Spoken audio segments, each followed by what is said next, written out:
everyone, and welcome to Rep RPG's Vampire the Masquerade campaign, Blood in the Bayou. I'll be your host tonight, Sway, and I'm joined by the lovely, lovely vampires next to me. If Pixie, you want to start it off, then we'll go Kat and then Meg.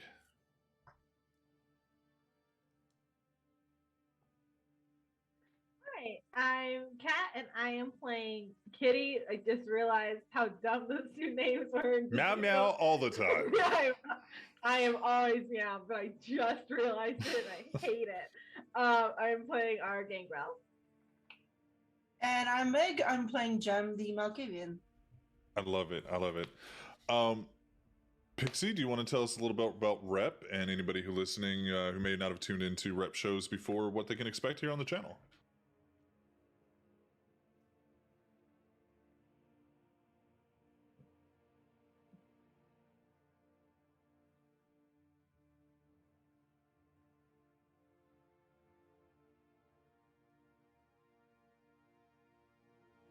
I mean, I can hear you. I can hear you.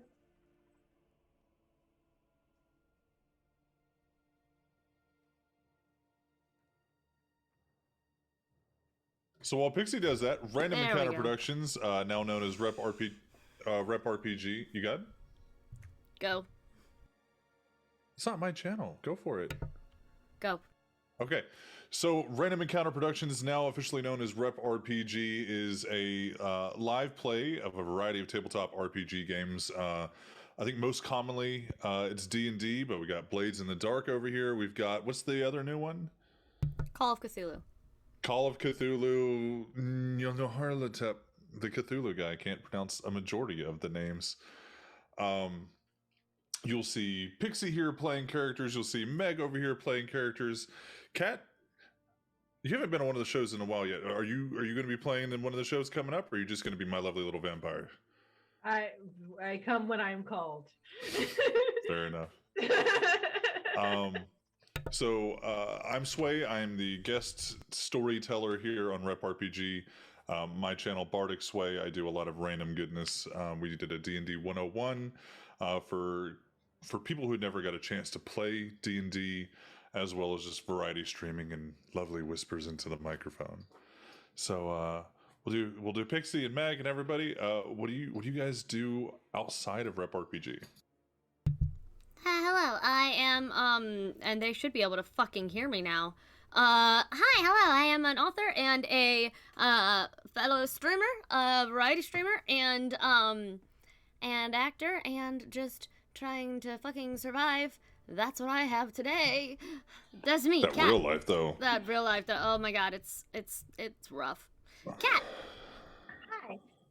I am the owner and director of a production company called Marquee Artery Productions. We specialize in fucked up love stories. It's immersive horror. We're pulling up a show called Pride in March. That's going to be super fun. We're doing our beta next week. Look at the other co-writer standing next to me. I know my dates. I run this. But yeah, it's super fun. We are playing with the 7 deadly sins and 7 virtues on our next show, and I'm pretty excited about it. I like it.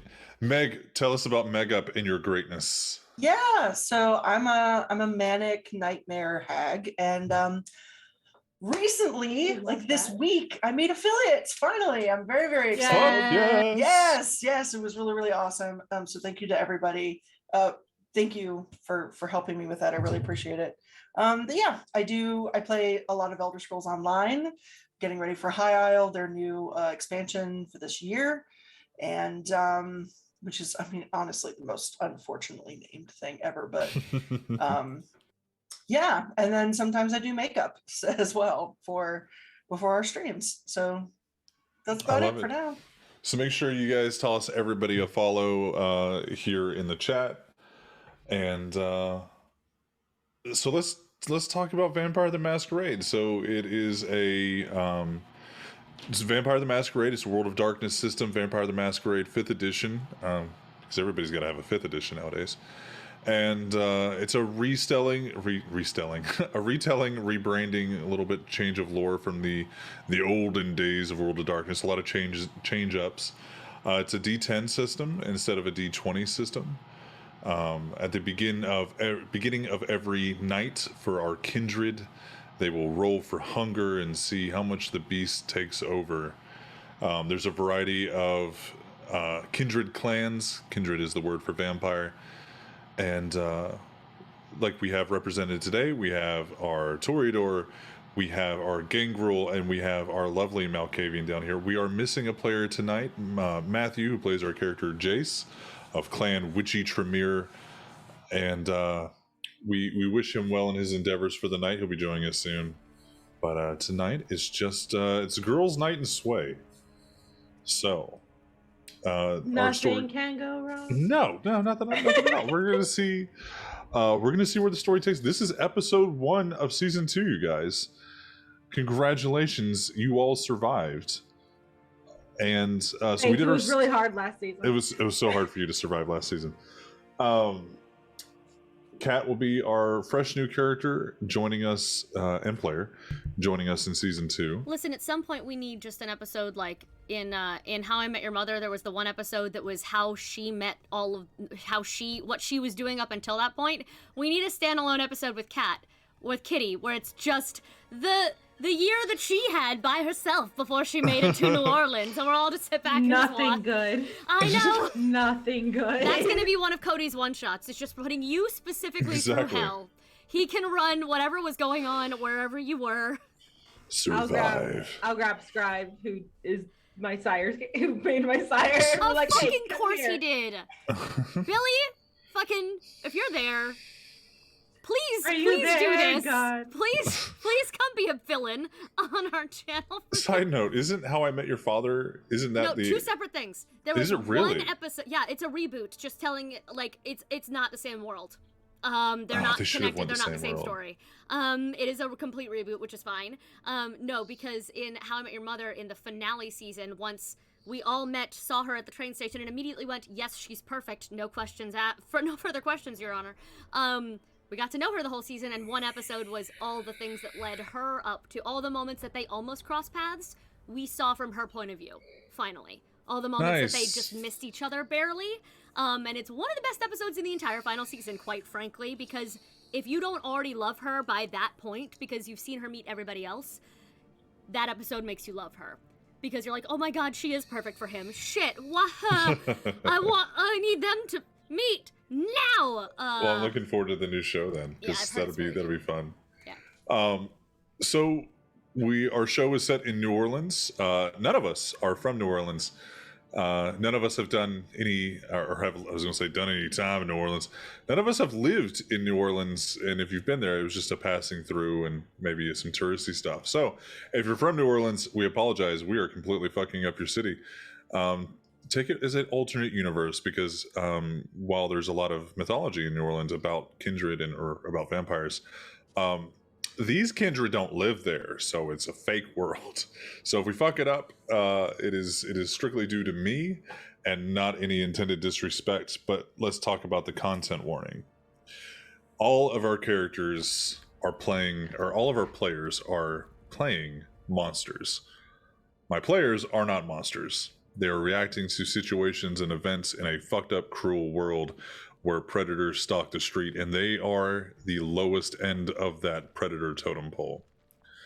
While they far surpass the strength and abilities and preternatural awesomeness of mortals, as us little lovely humans, they're still the lowest end of the totem pole on scale of power. So if they do, we all have an understanding of what's acceptable for on stream and on table, but if there's ever a time that you feel like it is too much for you, feel free to come back later, or maybe skip the episode entirely. My players also know that if there's ever a time where it gets into something where they don't feel comfortable, we will pause and we will restructure events to iron out any inconveniences and discomfort. But as far as the viewers, feel free to come back next time. talk to us in Discord after the show, something like that. Well, let's go ahead and dive into Season 2, Episode 1 of Blood in the Bayou. And as the camera pulls down throughout the clouds over the blood flow of New Orleans, we come across our familiar bar, our kindred's haven, where the new coterie have started to involve themselves in each other's nights, get to know each other, get to trust each other, even if secrets and stories and backstories and histories haven't really been told to each other yet. There is a commonality now that they all share. With the recent restructuring of the Camarilla Society, the Kindred Society governed by the Camarilla here in New Orleans, underneath Prince Camillo, new primogens have taken over. One of the most directly affecting the coterie being that Siren Sire is now the black sheep of the Toreador, primogen of the Toreador. So, with her sire being a new primogen and the ongoing princehood of Camillo being our lovely Gem sire, and the recent indoctrination of our coterie, to include Jace, of being the new hounds of New Orleans, being the official investigators, door knockers, and in some cases, potential executors in New Orleans, being the freshest, newest, youngest kindred in New Orleans, with authority usually given to those that have proven themselves either to be incredibly violent but loyal, or new kindred who might need to take the fall. Now, while those politics are pretty commonly known even among our newest kindred, their sheriff allowed them to have a sense of security, of knowing that they weren't going to be called to do that, having previously worked with the sheriff in Season 1, who is now having Victor has taken over as sheriff over from the former Sheriff Candide of the Nosferatu clan, a former soldier, loyal, direct, blunt, and gets the job done kind of man. He expects the same out of his new hounds. And he said that you will be hounds when he calls for you to be hounds. And that your relationship would be purely professional for the most part. And that if you saw him, it was not going to be a good night. Because something needed to be investigated, or someone needed to be killed, or at least brought in. And those thoughts run through our kindred, our coterie's minds as we go to the bar. And we see them all sitting around. Go ahead, Jim. So we did a 3-month skip after session 0. So where are we in the year right now? This would be around February or March-ish. Okay. So Mardi Gras is approaching. Well, because remember we were going to do a 6-month gap, and then 3 months into that gap is when we met Kitty, so that when we started here, it wasn't just brand new. So we can assume that there's been a certain level of trust built that we didn't have to watch. Sure. There was a 6-month gap between Season 1 and Season 2. Yes. Our session 0 for Season 2 was a 3-month gap. So we're just jumping 3 months from last. It was the intermission of the gap. I thought it was 3 months on top of the 6. No. And also, I wasn't entirely sure when we ended. So I was like, what? months. What year is it? What day is it? Sway hasn't been Boy. keeping a calendar. I will say that I'm not exactly keeping a calendar. If you want to skip to Mardi Gras, we can skip to Mardi Gras 2020, and there's a party going on outside. Realistically, we were going to build to that. But Yeah, let's build to that. That feels like a later. Yeah, I have something on March 19th. okay. That has to happen at the bar. That's all. Got it. So when we In get game. there- I thought you meant real life, and I was like, wait. It's No. it's February, Megan. No, It's in- really in game. important to me that you know that it's February right now. Is it fucking February? I've lost track. Knows? Who knows? I don't know So anymore. we'll say for shits and giggles, it is February 11th, Look at that. 2020. Hey. Around 8:27 p.m. Roughly. Everybody check your time roughly. hops. What were you doing in real life exactly February this day? 11th, 8:27. We were all- Eastern Standard Time. Thank you. But we come into the bar and we see some of the coterie sitting at the bar. Maybe they're working. Maybe they're looking at the band. Maybe there isn't a band. But I'm going to leave that to you guys to describe the scene. You guys are just at the bar. The fuck do you mean maybe there isn't a band? What are you, new? Hey, Sometimes it's. we do. I don't know if it's a Friday night 2 years ago on Let's find out. 2/11. Let's find out. No, it's fine. So 2 we'll years turn ago the, would be a Wednesday. we'll turn the scene over to the coterie. Yo-Yo's working behind the bar. Whether or not Jem is or not, that's up to her. And I turn the scene over to the coterie. Siren has been finalizing a booking lineup for their upcoming Valentine's Day specials and trying to find a good mix of sappy and snappy for the you're welcome for the night. She has been very focused on curating the musical vibe for that, as it's supposed to be a big night for them. So yeah, she'll be in and around the stage for the majority, unless summoned. Kitty is sitting in one of the bar chairs, head up, spinning as fast as she can. It is a Wednesday afternoon. There's not much. The past 3 months of the bar, what she has been like the best at is anyone getting too rowdy or too like touchy with someone. She's very much like and you're gone, goodbye. And that has been what she's been doing. It's basically just running like security at the bar whenever she was able to. I love her. But there's not much happening, so she's just like pretty like spin fast. Oh, she's gonna die when I put up the disco ball this Brain- weekend. Because if this is a brain Wednesday, empty. the 12th, 13th, 14th, so Valentine's Day would be the Saturday night. Oh, well, apparently God. it's Tuesday, February 11th. So Friday night. 2020 was Tuesday. Yeah, so Friday night's So- V-Day. Oh my God, it's gonna be lit. Yeah, so Kitty's just vibing in the best Lord. way she can. Jem is serving. Jem is serving. Looks and beer. And Correct. yeah, I think because it's Valentine's, they've had the menu set for a while and it's not changed much from any other place that she's done. Like I think she's tweaking a couple of things, but for the most part it's make sure we're stocked up on everything. And yeah. And that it like goes pretty smoothly. That's all. Yeah. She's enjoying the calm before the Valentine's storm. The Valentine's storm. Mm-hmm.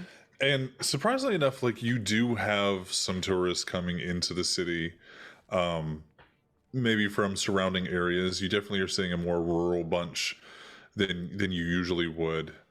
You get a couple people, crossing the I don't want to say river, but crossing the waterways. The Rubicon. Yeah, crossing the Rubicon, crossing over some of the rural areas, coming in. You actually have some people coming down from nearby states to kind of, they're going to take their little lovers trip. Like Mardi Gras is such a busy time of the year for New Orleans. Let's go down. Let's have a B&B for Valentine's Day. And you guys are sitting at the bar, and it's pretty uneventful. It's pretty uneventful tonight. You guys are a little bit busier than normal. Well, some people. Kitties can't actually get dizzy with the lack of realistic blood flow. But she could win a contest, like any of those, like spin them around and have them do darts. She could fake her way through that so fucking well. Can we hustle people with that? And listen, the only way that the only way she's fucked up if you put up a disco ball is if it's red. I'm gonna point every now and then. It's gonna be Valentine's Day. They're gonna be red and pink lights bouncing off of it. Are you This kidding is me? how we figure out. This is how we find out. We know nothing yet. It's going to happen on Friday. Sorry for the blunt foreshadowing. This happens in roleplay sometimes. You plan moments in advance. But the characters don't know. Look at all those cool red lasers. Kitty freaks out. She bounces, like does the the cat thing when they jump off a wall a couple the of times. masquerade is breached because she's climbing on the walls. Yeah. You know, We all thought it was going to be the Nosferatu. It turns out it was just a cat. It was just Kitty. When it happens, Jem's down there like, the sweet Louisiana meth. What are you gonna do? What are you going to do, really? Love is in the air and on the walls, and try and catch it. I have to roll my composure. You're welcome. So Yeah. about this time, you all get a text from Jace. Now, let me ask you this: would Kitty be a part of the group chat, or would you guys have two separate group chats now? By this point, I think not only is Kitty part of it, Addison is not.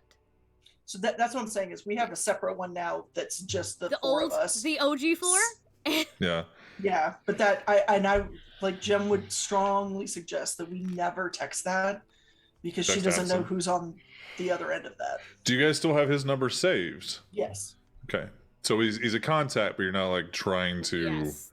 because of all the other situations. Actually, to that end, part of this 6 months, Siren would have spent memorizing every phone number she needed to know. Okay. She's no longer using names.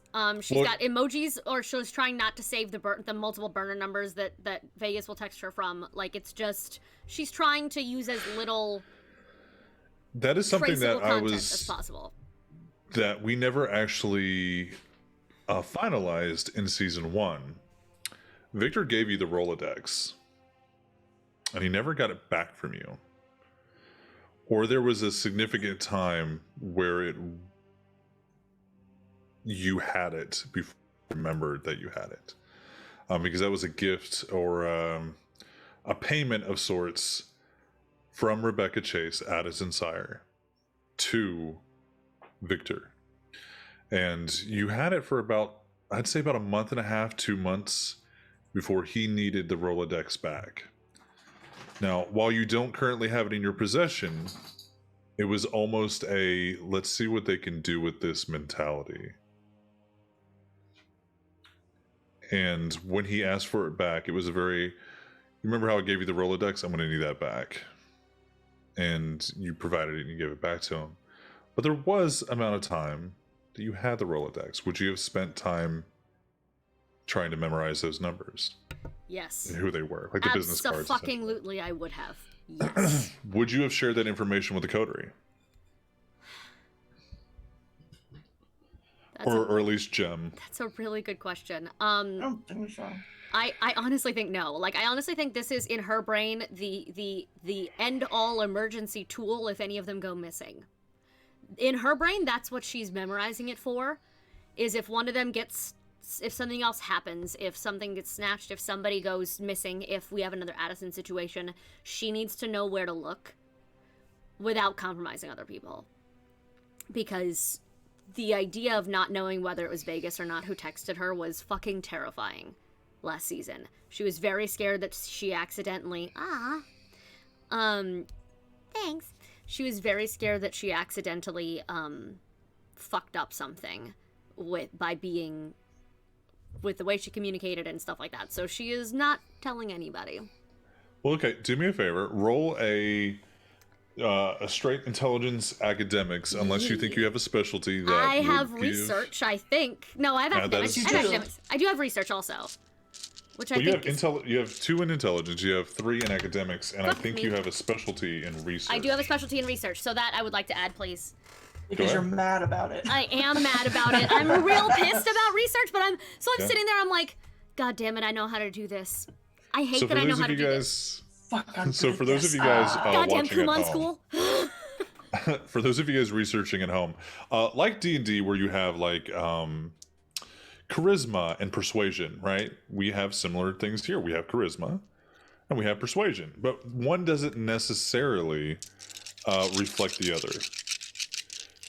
But what it does is allows you, if you have multiple points in charisma, for example, Siren here has 4 dots in charisma, being a beautiful rock star toreador, right? They're usually charismatic. And her persuasion is 2. Her performance is 4 because she's a performer. Just because you're good on stage doesn't mean you can talk your way out of a dangerous situation. In this case, I'm just playing me. So she would add her intelligence points and her academics, and then she has a specialty which gives you an extra additional 1 or 2 or how many ever points you have into it. Yep. So what is your total dice? Total dice rolled was 1, 2, 3, 4, 5, 6. 5 of those were successes, and 1 of them was a critical success. Okay, so she that counts researches the fuck out of this. So that has so a critical success, for everybody else who doesn't know, gives you 2 successes. 1 because you met the criteria, and because it's a critical, it's an additional success. So she only had 6 dice, but she rolled 7 successes. Welcome to Vampire Masquerade. So what I was looking for was 6 to be able to adequately be able to, over time, over a month and a half, commit those to memory. She also does not tell Vegas that she's memorizing this. This is the while he's out doing his own shit, and she is not. This is the fucking memorizing in the under my covers with my flashlight. To be fair, unless you tell Vegas that you have those, he would have no knowledge that you even had the Rolodex. What are you working so hard on? Nothing. Fuck off. Flashcards. I'm trying to learn a new language. I have my whole life ahead of me.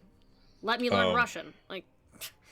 So you will have contact, but not contacts. Like, you won't have them as personal contacts, but you will have names and contact information for some of the more powerful and connected kindred society that Rebecca Chase would have had. So everybody. You have a lot of Nosferatu. You have a lot of Ventru. You have some Toreador. It was noted that there was a connection between Rebecca Chase and the former, now dust, Toreador Primogen. That contact is no longer needed for you. But was there anything else anybody else has decided they wanted to have done in the last 6 months in season 1? Kitty just wants to survive and look at pretty lights. Yeah, and I have a question same, to be honest, in real life. Yeah, when you boil it down, I mean, isn't that just the dream? It's just life. Isn't that what Maslow's hierarchy is? I have no problem. Kitty is the best of us. She is living her goddamn life, and we're all... The rest of us are lying about it, and she's like, listen, I'm a simple woman. I know what I want. Yeah. I want to be alive, eat good food, and look at pretty lights. And you can do 2 of those things. I can do all 3 of those things. I can eat. Oh, that's right. Yeah. I mean, I can. It's just annoying. So, I also question, because we didn't really dive into this last week. I meant to, and then I kept forgetting to. What the fuck is life right now with Vegas? Like, what is he having to do? Because, like, there was a heavy, not implication, it was said. Like, well, you have a lot of work to do. Yeah, so do you. Fucking hell. Like, I have to be, like, what has changed? How annoyed is she all the time? The big change is that Hammy now lives at Vegas's previous estate. Your fuck pad. Previous estate? Where did we move? Oh, God. You do not live with Vegas anymore. Oh, Vegas lives in the former Primogen's estate and there have been alterations to the landscaping. It is not a rose garden of The inside where everything was white and while the marble floors are still there, the walls are no longer white and gold, and it's more as if Sway would have decided to build it in The Sims. It's very black and wood, like dark, earthy, like where everything else was the beautiful flowers, he's the soil and the earth. Oh, I love it so much. That vibe. Amazing. There's still the piano. There's still accoutrement that the former Primogen had, but it is more of a down-to-earth feel, and there has not yet been one party that he has thrown for the Toreador inside his home. Amazing. Does Hammy know how to play the guitar? Siren will teach him during downtimes. Hammy would not have wanted to learn how to play the guitar. I'm getting a new meat driver. How fucking dare he? You cannot replace Hammy. I'm not gonna replace Hammy. We love Hammy. Are you kidding me? You can't. It's fine. Just because Hammy doesn't want to play the fucking guitar, you don't get to replace my favorite Riot. non-kindred. No, we love Hammy. That's fine. Yeah. So she's. I didn't know if she had to make appearances, if she had to go meet people now, and if she was just fucking annoyed. No, you guys, you have been pretty much left to your own devices even since you were inducted as the Hounds. You've noticed. We'll leave that alone because that's what we're about to get into. Good. You receive a text from Jace, and it is book. It's an open book. It's an eye roll, and it's an open book. Yep. So he has homework. He has homework to do. And you see a black witch emoji. Like it's definitely Iris putting him to fucking work. And I say probably about an hour into sundown. You guys have been awake for about an hour. Kitty. Go ahead. No, what? Go ahead. I just had a quick question. Go for it. I have Haven Merits, which is a hidden armory. Yeah. Which is what I would have had in my apartment. Mm-hmm. Could I have talked to Jim to move it to the bar? Well, let's hear about that. How do you do that? How do you broach the subject of? Show us that scene right now. Can I move in? Can I move in with all my swords? I have a lot of guns and a lot of swords, and so it's literally it'd be 2 months in, and she just kind of she's there in the morning. Oh, not morning, obviously not morning, but when they wake up, and this morning for you all. Morning for me. This is a little knock on Jim's door. Hello. Good morning. Can I come in? Okay. I open it and I go. Hey, I have a quick question for you. Yeah, what's up? So I live in the worst apartment in the world. Is there maybe a spare room I could, because I'm here all the time? Yeah. Okay. Follow-up question. Just because this has been a problem for people in the past, I need to make sure. I have a lot of weapons, a lot of weapons, and they are built and meant to hide. Should we have more weapons here? And would you like to hide them in places where we can get to them if we need them? Or I can keep them all in my room. That's also okay. Ooh. It just might be a little crowded for me. Because I put 2 dots in hidden armory. Well, and so here's the thing about that. So with the Haven, mm-hmm. the cool thing about Vampire the Masquerade is it's just assumed that if it is hidden, it's not actually taking up your space. Mm-hmm. It's an armory. It's just in the walls. It lives with Bruno. It hides in the walls. We could just say that the VIP area, where it's kind of its own big area up there, was actually just a few feet smaller. No one would notice. Alternatively, No, the hidden armory is scattered throughout the entire goddamn bar. We all now know where to reach under when an attack comes. We all now know exactly which panel to knock on twice to pop out a shotgun. It's way more fun that way when it's scattered throughout the whole bar. I want to, okay, so this is my thing, because I thought about that, right? I'm Uh-huh. like, ooh, that makes sense. Let's put them everywhere. But then, if we get raided by the feds, Or the church. But or, they have you less know, chance who's of working finding for the all feds, of yeah. them if it's scattered throughout the entire place. We can make one look like it's the main cache, like, But oh, you can't, found it! Like, I'm wondering if it's better to have a main cache or have them scattered throughout. Is my I think having them scattered with something that looks like a main cache, like with one that's clearly an obvious, like it's still hidden, but it's hidden a little more obviously, so if they find like Here's the big another pile... thing. As a living beings like you are, because Kindred don't exist, who has their firearms permits for concealed carry on the businesses? I want to say I do. I want to say Vegas made me when he was teaching Vegas shit. would have told you not to put your fucking name on government paperwork. Can we not fake that? Then no. You can through Then- your ghouls. Then no, I don't have one. I do Never mind. not. Yep, fuck. It's I just do something not. I would competency. No, Vegas these were Go all ahead. stolen. These were all stolen. Oh, yeah. Every single one of them. That's Yeah. not the Lucy- concern. was stolen. of all the people to roll up with paperwork, I would not expect you to be the one. Yeah, Thank well, you. I mean, it's one of those things like, how did you? you buy it? Did you steal it off a dead dude? Was it a gang member? Was the gun already used in a crime? They were all gifts. They're all written under gifts and others on your tax forms. So is it all in Kitty's room? Because you guys all have your own rooms, regardless if you use them or not, regardless if you have your own place. Mhm. I just don't want to be in a shitty apartment anymore, and I There was hear all the 4 time. rooms built into my idea of this. Yeah. It was supposed to be a B&B that you guys said, fuck that, those are our rooms. So you guys have 4 rooms. I just imagine going to Addison's room, being like, "Oh, I'm ripping it all down."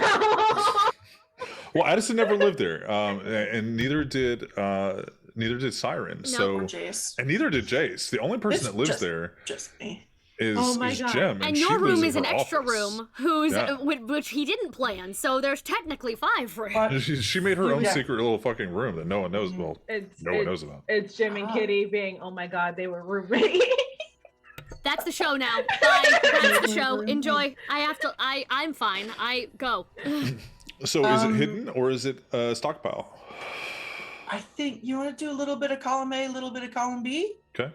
We So I can do do- like the idea of being able to find stuff if you need it. So I Especially do be- have 2 dots. So like a dot is in my room, and a dot is spread out around yeah. the bar. Yeah. Okay, that's perfectly fine, and we'll just say that there are weapons available when you guys need it. So I'm looking Um, forward someday to painting that scene of where do you go to grab a hidden weapon? What is it? And I have a feeling all of us know 17 places already. Mhm. I So while I know Jace and Jem would have warded her room from ghouls because she stays there, Kitty, if you would message Matthew and work out, I'm assuming that he would also have warded your room since you're going to be staying there. Yeah. So competence is there. So no ghouls. I think that is the most that he can ward against. So no ghouls can come in and fuck with your shit. That doesn't stop a Perfect. random cop. It doesn't stop a random priest.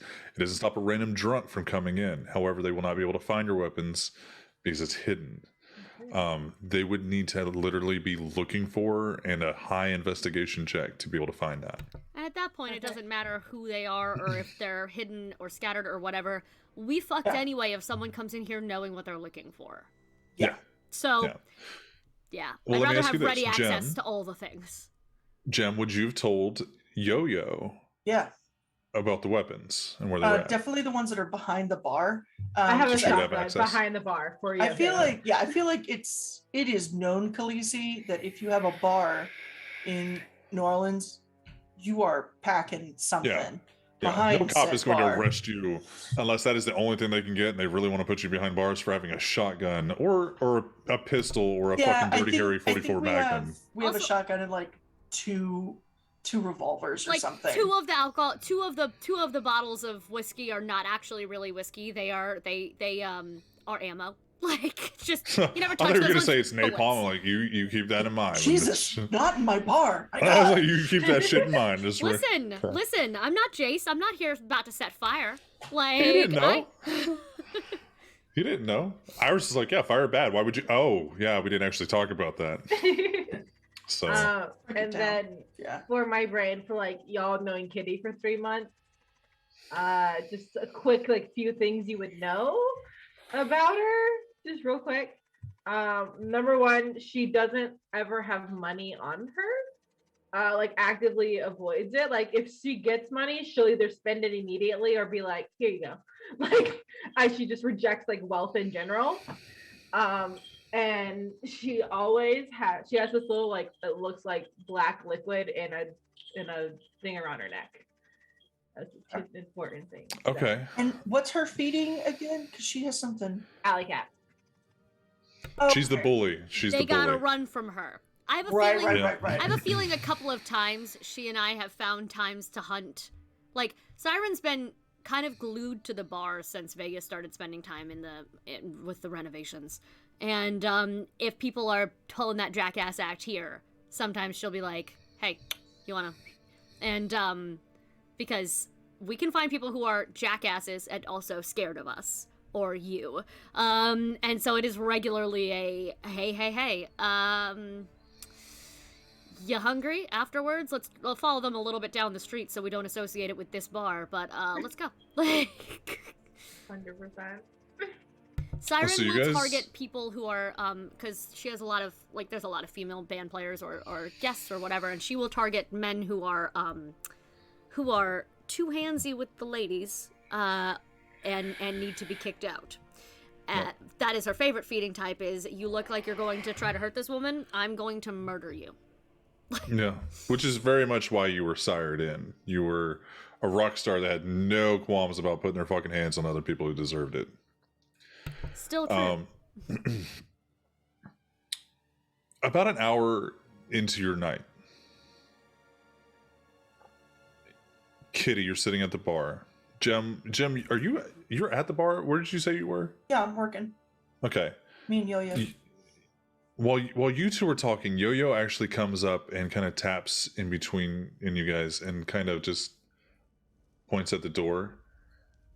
And when you look, you see a very well-dressed, very built, large black man that is immediately Vegas, but dressed head to toe in a black suit, red tie with a red rose.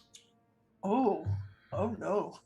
And you see... It's better not awaken anything. You see RQ. And RQ, you have never seen dressed this well. Right. She is wearing an emerald green, very conservative dress. And you see around her neck what can only be like, okay, Wakanda forever. Black Panther's Mm-hmm. The claw, like the fangs teeth or necklace. talons. Yeah. Okay. She has a very pretty version of what would be similar, like gold tipped fangs. Or like, but not fangs, like not y'all fangs, but very like gator teeth. Like primalistic, very primal accoutrement, for lack of a better like word. the necklace. And he is escorting her in on arm, but it's not romantic in nature. He is Vegas, and he's doing his Vegas thing. Mm-hmm. And they actually walk up to the bar. But Yo-Yo points JoJo's Bizarre Bar Adventure. Yo-Yo points them out before they approach. Kitty would do a little whistle to try to get Siren's attention. And you guys see them. And as they walk, about the time you guys are all at the bar together, is when RQ and Vegas approach the bar. And immediately once they're at the bar, you see them at the same time, like Vegas unhook his arm and she unhook hers from his. And the getness of her dress is immediately the elegant nature of her atmosphere is immediately thrown out the window when she kind of like puts her hand on one of the bar stools and kind of just like hops up onto it, like fuck the, just kind of like, I don't like what I'm wearing, fuck it, I'm still me. Oh, I know that Respect. adjustment well. You need a drink? And she looks at you and she goes, had one earlier, thanks. But you know, something nice in a glass to sit here and look pretty while I sit here and Look pretty? want to rip every thread of this off. Yes, that'd be great. I mean, I can help with that too. It looks expensive. Yeah, Jim just slides something over to her. And Vegas is like, yeah, actually, whiskey on the rocks would be great. And that gets slid over. Slid over there. Are you still, I'm assuming you are, is the shot out for Whiskey Lou? Always. It's the opening night ritual. Like every night when you open the bar. Speaking of opening night rituals, Sway was a horrible storyteller. Everyone roll for hunger, please. Oh, shit. That was my fault. I apologize. So God damn We it. got wrapped up. Did you fail? Yeah. Oh, this is What going to be is a fun it? night. What do we This roll? is a D10. Success is you're at a 1. I did this before, and, I promise. Anytime we do a time jump, I assume you guys have been properly feeding and taking care, and you're always at a 1. We don't just starve for 6 months? Nope, not at all. We're good. 5? So the only one that got hungrier. Hello. Well, Jem, you got hungry as well because it's a 6 and above. Okay. So you two aren't like ravenous, right? Do I do it twice though? Because I failed because it was a crit fail? You're not gonna. I'm not ever gonna make anybody. I'm not sure if there's even a rule to crit fail on hunger, but that's a little bit. But that hard mode is like making you guys crit fail on hunger. That's fair. Kitty stays well fed. Yeah. Well, yeah, other people leave out food for her, you know, she's a stray. That's what happens with strays, you know, you just find a place to feed you. I don't like to constantly refer to her as the stray. Like, this is our stray. Yes, regularly This is we our stray. exactly do that. She would just laugh. This is This hard. is we point to Addison. This is Reginald. He's a purebred. And this is Chonko and Buckass. That's in a Siren dumpster. and that's Siren and Kitty right there. Dumpster. They are yeah. So Vegas actually takes his, and you see. You all recognize it as a blush of life. Mm-hmm. But you see his beautiful like caramel skin kind of become less, I don't want to say ashy looking, but like less colorless and gray. Pallid. Yeah, pallid would be the better way of saying it. To like a deeper, more richer caramel color skin. And he takes a drink and you actually see him like hold it in his mouth for a second and enjoy it. So I'm about to hate You- whatever's coming, aren't I? No. This is purely social. Oh thank God. We are having an event in you all's honor, apparently. Apparently? It's not for you guys. It's for you all, but it's more for, hey, welcome society. Here's your new leadership across the board. What did my earlier comment still stands. I'm gonna hate this, aren't I? Well, we've been tasked to run it. Oh. Both of you? And she swirls her drink in her hand. She goes, "Yep, both of us." Wow. She hates this. So, Okay. what we would like to know. And she looks at Vegas, and Vegas, can we borrow the bar in a few nights? It's the only registered Elysium besides the clubhouse, and the clubhouse has had some bad history in the recent year.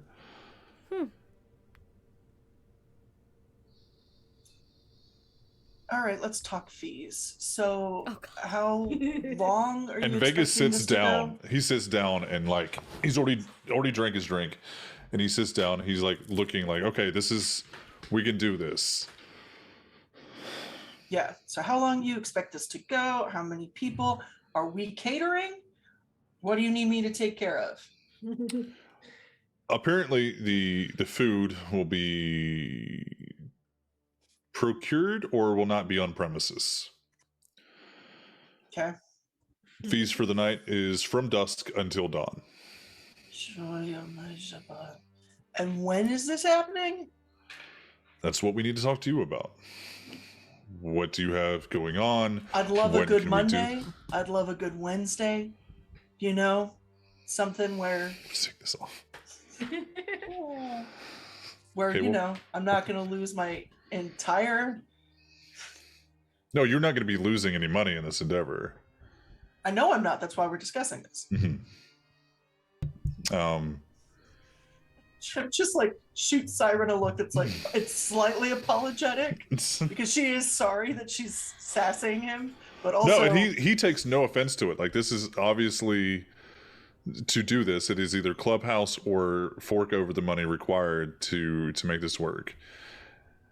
And he goes, this is all going to be covered by the city for all intents and purposes.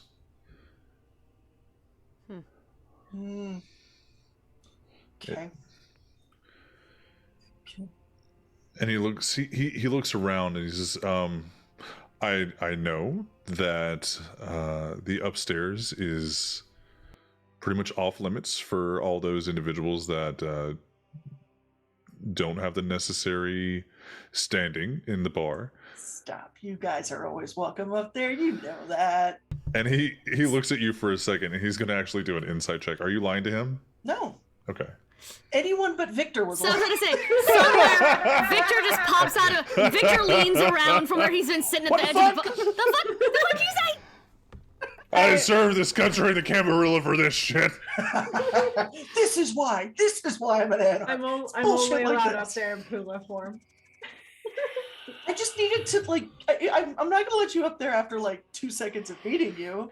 But He was like, it's you needed more than one? Like, it's Vegas. Come on, man. What am I supposed? First of all, I couldn't stop him if he wanted to. I wouldn't want to stop him. He's cool.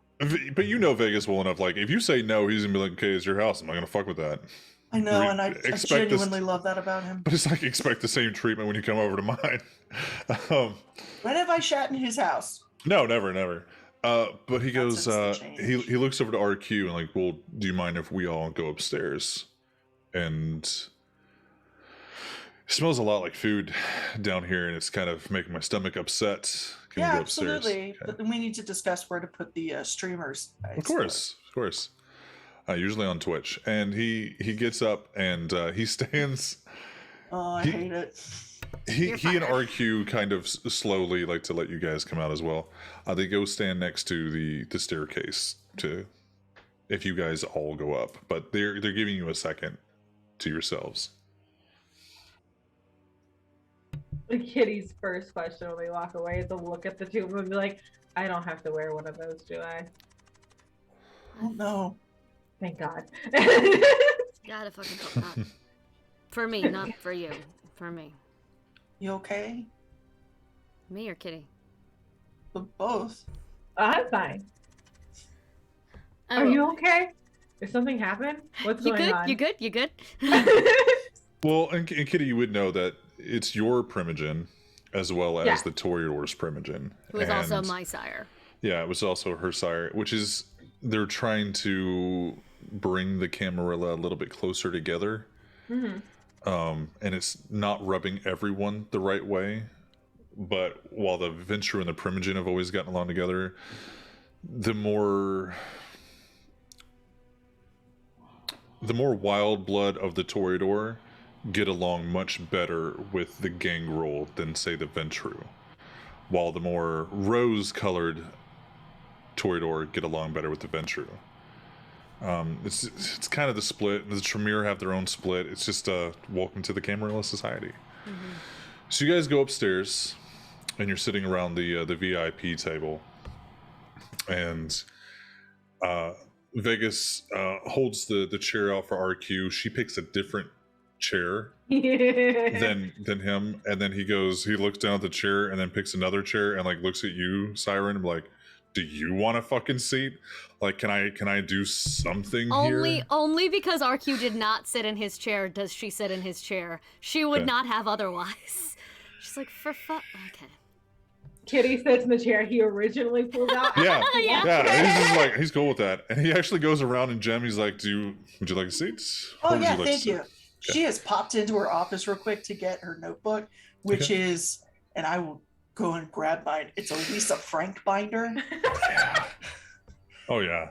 Yeah, so she's just. So And he happy. bats 0 eyes at it. He's just like, this is whatever it takes. Excellent. All right, so Kitty loves every single thing that Jim does. Great for me. there was a Lisa Frank binder for sale. What was I supposed to do? You Not can't say buy no it? to Lisa Yeah, Frank. exactly. Just Is because it I a don't need purple it? tiger?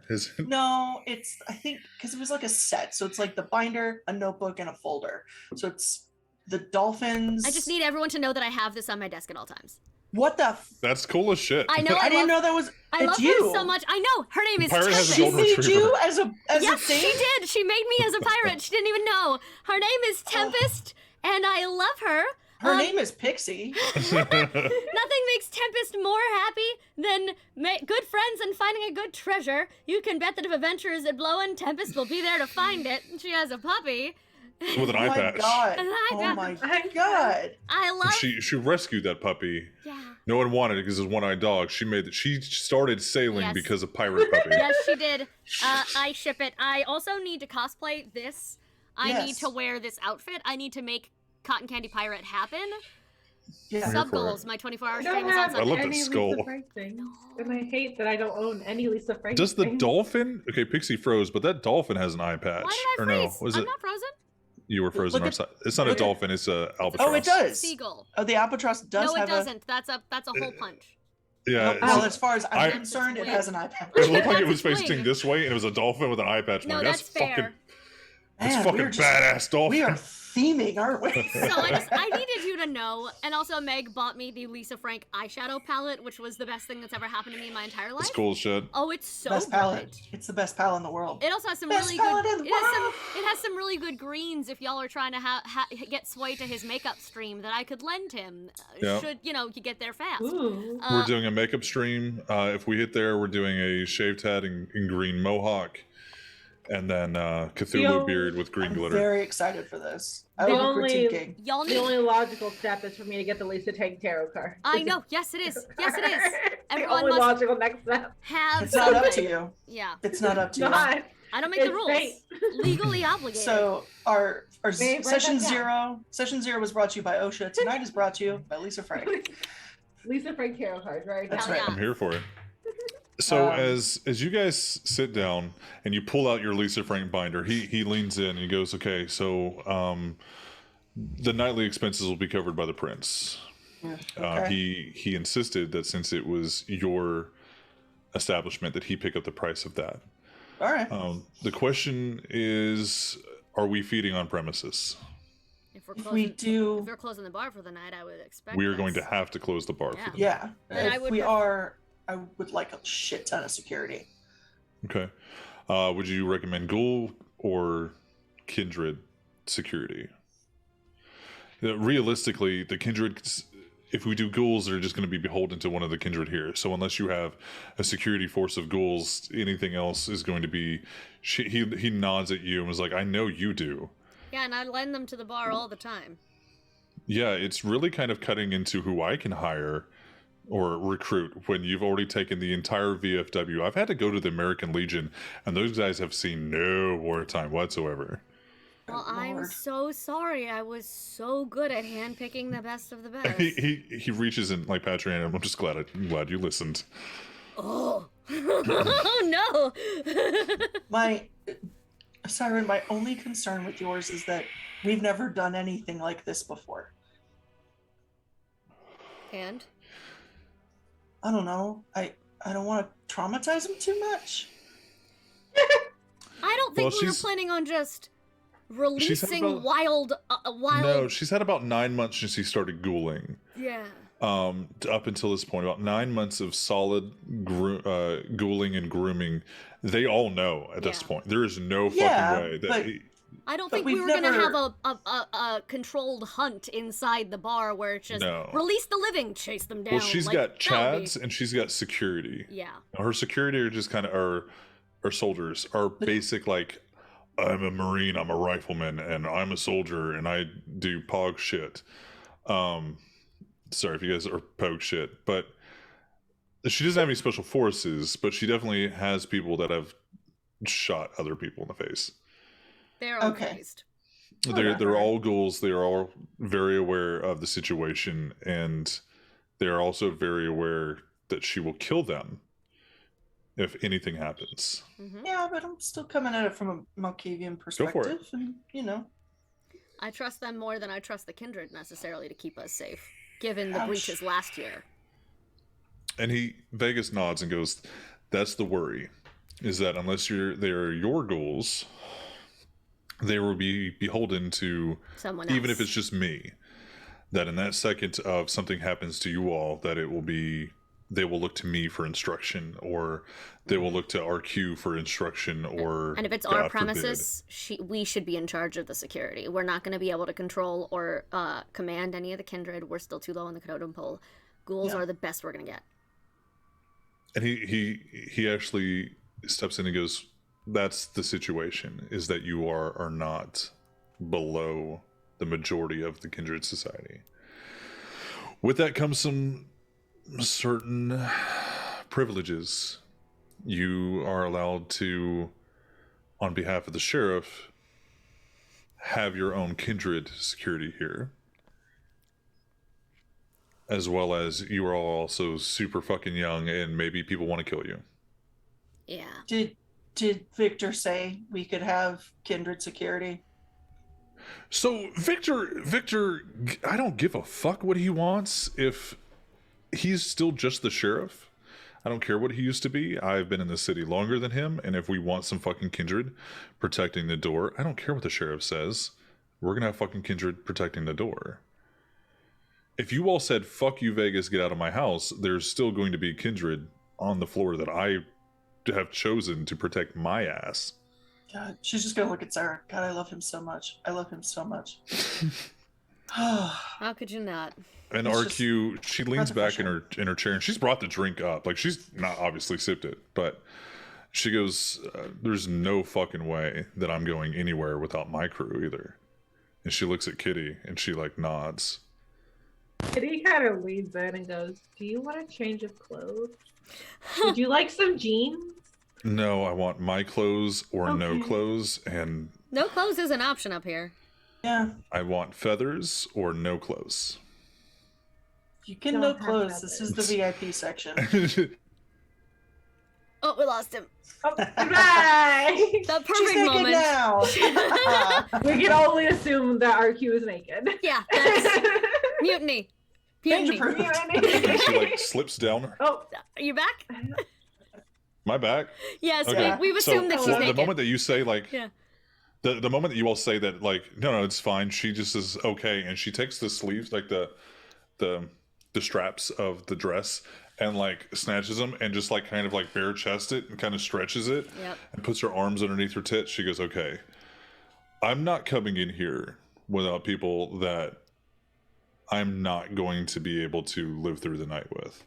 Bird, I don't think we're asking you not to. No. What I'm saying is like Vegas, even if you said no kindred, we're gonna bring her own. And the realistic, and she like kind of, she's busty and like leans over the table and puts her hands like together. And if any of you all are attracted to women, there is a very visceral primal like, she has zero fucks. Wow. This is a good The day. I was reality gonna say is, Jem then also looks at Kitty. I love her so much. the reality of the situation is, if the Toreador is going to bring their security, we always knew that the Gangrel would bring our own. The Tremere are going to bring their own. I don't Everybody's think going we're to bring. suggesting don't bring your own kindred security. I think for the bar's security specifically, all of those people are, as you said, beholden to somebody else. And that's why we're coming to you. These ghouls are only beholden to us, and that is a level of protection that we need. That is why we're coming to you. We want to know.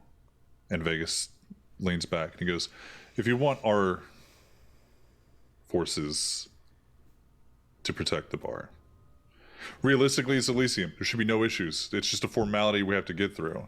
You are all new. You are ours, and we're not going to fuck this up.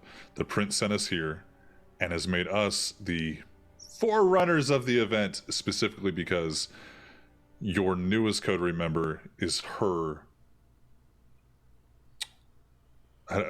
Sway had a brain fart of whatever the fuck. You are part of my clan. And then you are my progeny. So before we go any further, do you want ours or do you want yours? ¿Por qué no las dos? Yeah. Okay. So hire whoever you would like as for your ghouls to be present. We will have ours as well. And they will be informed that if anything were to go down, that you all are a priority as well and not just us. Okay. And RQ leans back. She goes, mine were going to be protected regardless. I don't know what you were talking about. Thing is, it's formality. If and he kind of rolls his eyes, like insinuating that Vegas wouldn't have protected Siren is just like, this is what. Don't fucking get in my head about shit. That kind of thing. I don't know. You moved out. You don't know what shit's been going down at the pad. And Vegas looks over to you, Jem, and goes, the prince would like to know if there's anything that he can do specifically for you in this endeavor. Is there anything that you need from the prince? I'm going to think very loudly. If the prince wants to know, the prince has my fucking number. Okay.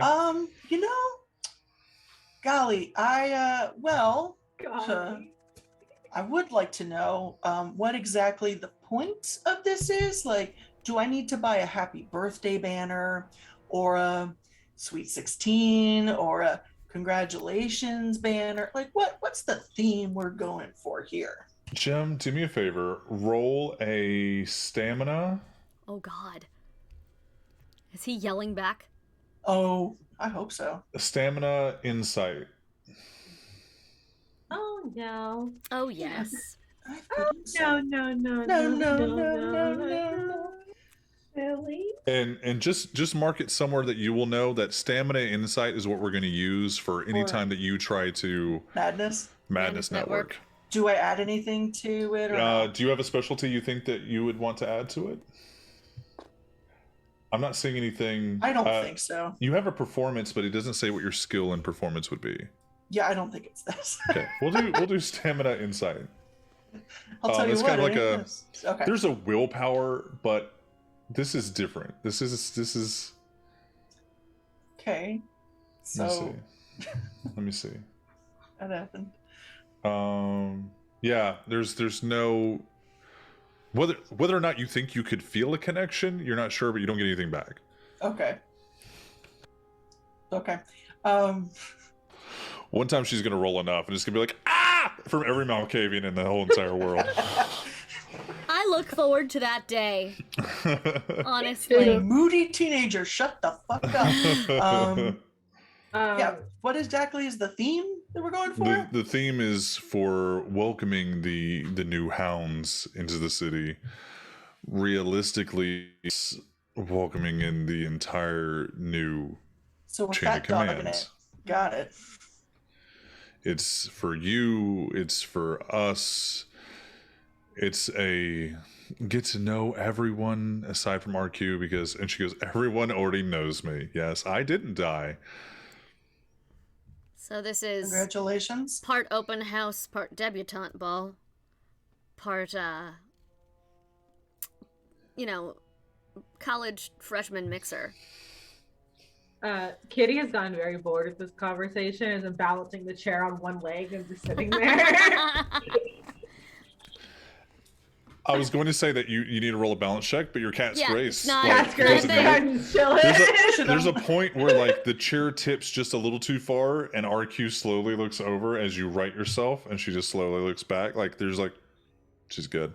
I imagine Kitty is rarely found doing that thing in Mr. and Mrs. Smith where she's hanging the curtains by balancing the chair on just one leg. Oh yeah. And it's just she just 100%. That's a regular Kitty occurrence. Siren didn't even look anymore. Kitty is ADHD incarnate, and I need you all to know that. Really, that's fine.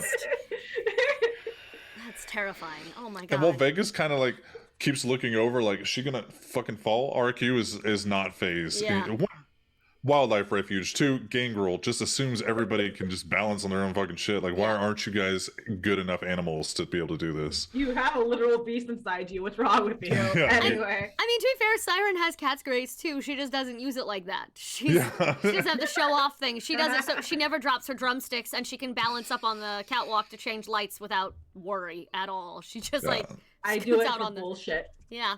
I talk to people in my head. Yeah. Oh yeah. I wanted to be How, cool how good too. is that fucking balance gonna be when you have to like break somebody's fucking mind? Oh, I can't do that. Nope. You got me. one thing I have. It's So- stupid, but I'm Not gonna gonna do do it. it. Okay. So Vegas looks at you, goes, okay, so we have the security issue knocked out. We'll bring ours, but you hire your own. You bring your own. And then all bases should be covered. If there's anything to go down, you could expect the Toreador and the Gangrel assistance as well. There might be other groups that come saying the same thing. We would love to protect you, blah, blah, blah. Do with that what you will. I think we're the only ones strictly invested in your survival. And Arky leans over and she looks at Kitty doing the balancing act like, she's fine. She doesn't need our help. fucking He doesn't need any. Like, Arky was very like, you call me if you need me, but don't. Like, And you're never made me fine. put on this dress ever again. Like Kitty is very much. Anytime someone mentions like we're very invested in your survival, and, like we're responsible for you. She does this like little scoffing thing on the back of her throat because like I don't know any of you. I know two of you in this room very well. I vibe with RQ because she vibes with me. That's pretty much. Yeah, and that's RQ is like a whole. You can definitely tell that she's probably primogen because she's a survivalist and she could really just eat a lot of people and fuck them up, and then winners eat ass. That was the winners whole eat ass. conversation. And then Man, you Well, are they not were. you people who were not here for our pre-show. That was yep. you gotta eat that ass.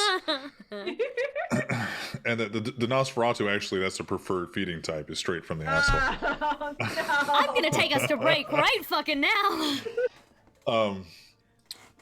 Caleb, I need you to change my business card. I made just side note, Kat has a Nosferatu fucker business card that I I designed. do.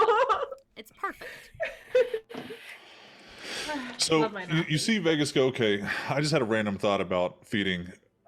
Are we feeding here, or should we grab dinner before we show up? Didn't you say that food will be procured? I believe we discussed having. No, we need to feeding here. know if we need to. Is there going to be feeding allowed on the premises? The prince said Yeah. it was up to you. Yeah. It's a party. Yep. Kitty just laughs and says BYOB. Bring your Bring own, your own bitch. body. Yeah. Bring your own blood. Crack open a boy with cold ones. Let's go. Yeah. Oh my god! Fuck! God damn it! Crack open a boy. You guys remember that shirt? I quit. Just cracking up a cold one. That's the official theme of this party now. Is crack open a boy with cold ones. We are going old school, like white trash. It's gonna be camo everywhere. Oh god! No, please. Yeah. Yeah. No, thank just you. Like a airboat. I will walk In the middle of directly the into floor the for no sun. reason. Kitty's there. Um, like hell yeah. No. Now, Everybody actually brings us- that's up for being eaten, they're just wearing Bud Light shirts. Like, let's go. oh, natty light. Ugh. Ooh, And he goes, yes. that brings us to a point. Do we want to have a theme for this? We need to at least tell my fucking clan what to wear. Oh, I'm I have a sorry. question. what prom did you two stumble out of before you got here? New requirements for the prince is that we dress for the occasion whenever meeting royalty. Oh God, what is he watching nowadays? Is he in a Downton Abbey phase? I don't know. I need to find God. out! Megan! Go have a seat right now! Yeah. I have to go. The few times that you've seen the prince, you've seen him with a throne. Oh God! Because remember, like, there was a throne on stage in Session 0 where he, like, stood up and addressed. Oh my God. With, We like, didn't Lucy see standing him. nearby. We didn't see him. That was just kidding. The show saw him. Yes. Yeah. Okay. You guys would also know that he's trying to, especially you, Jem, that he's trying to, one, rebuild a connection with you and trying to establish himself more as, this is my fucking city. You fuck with it, you die. Okay. Plain and simple. Put He's Game of Thrones on. He's rebuilding a connection with the city. He never had a connection with me to begin with, so he's starting from Building a scratch. He's trying to build a Yes. connection with you. Yeah. Okay, thank you. Let's get this trauma correct. So Siren, despite not wanting to be excited about it, I'm gonna do another movie deep dive moment. You know, in Confessions of a Shopaholic, when Yes. she's going No. and taking him shopping, and he's just like, no, I hate it, and then he's like, no, I need this and that and that and those shoes in that size, and like he's suddenly this guy who dresses all scruffy, like knows you speak Prada.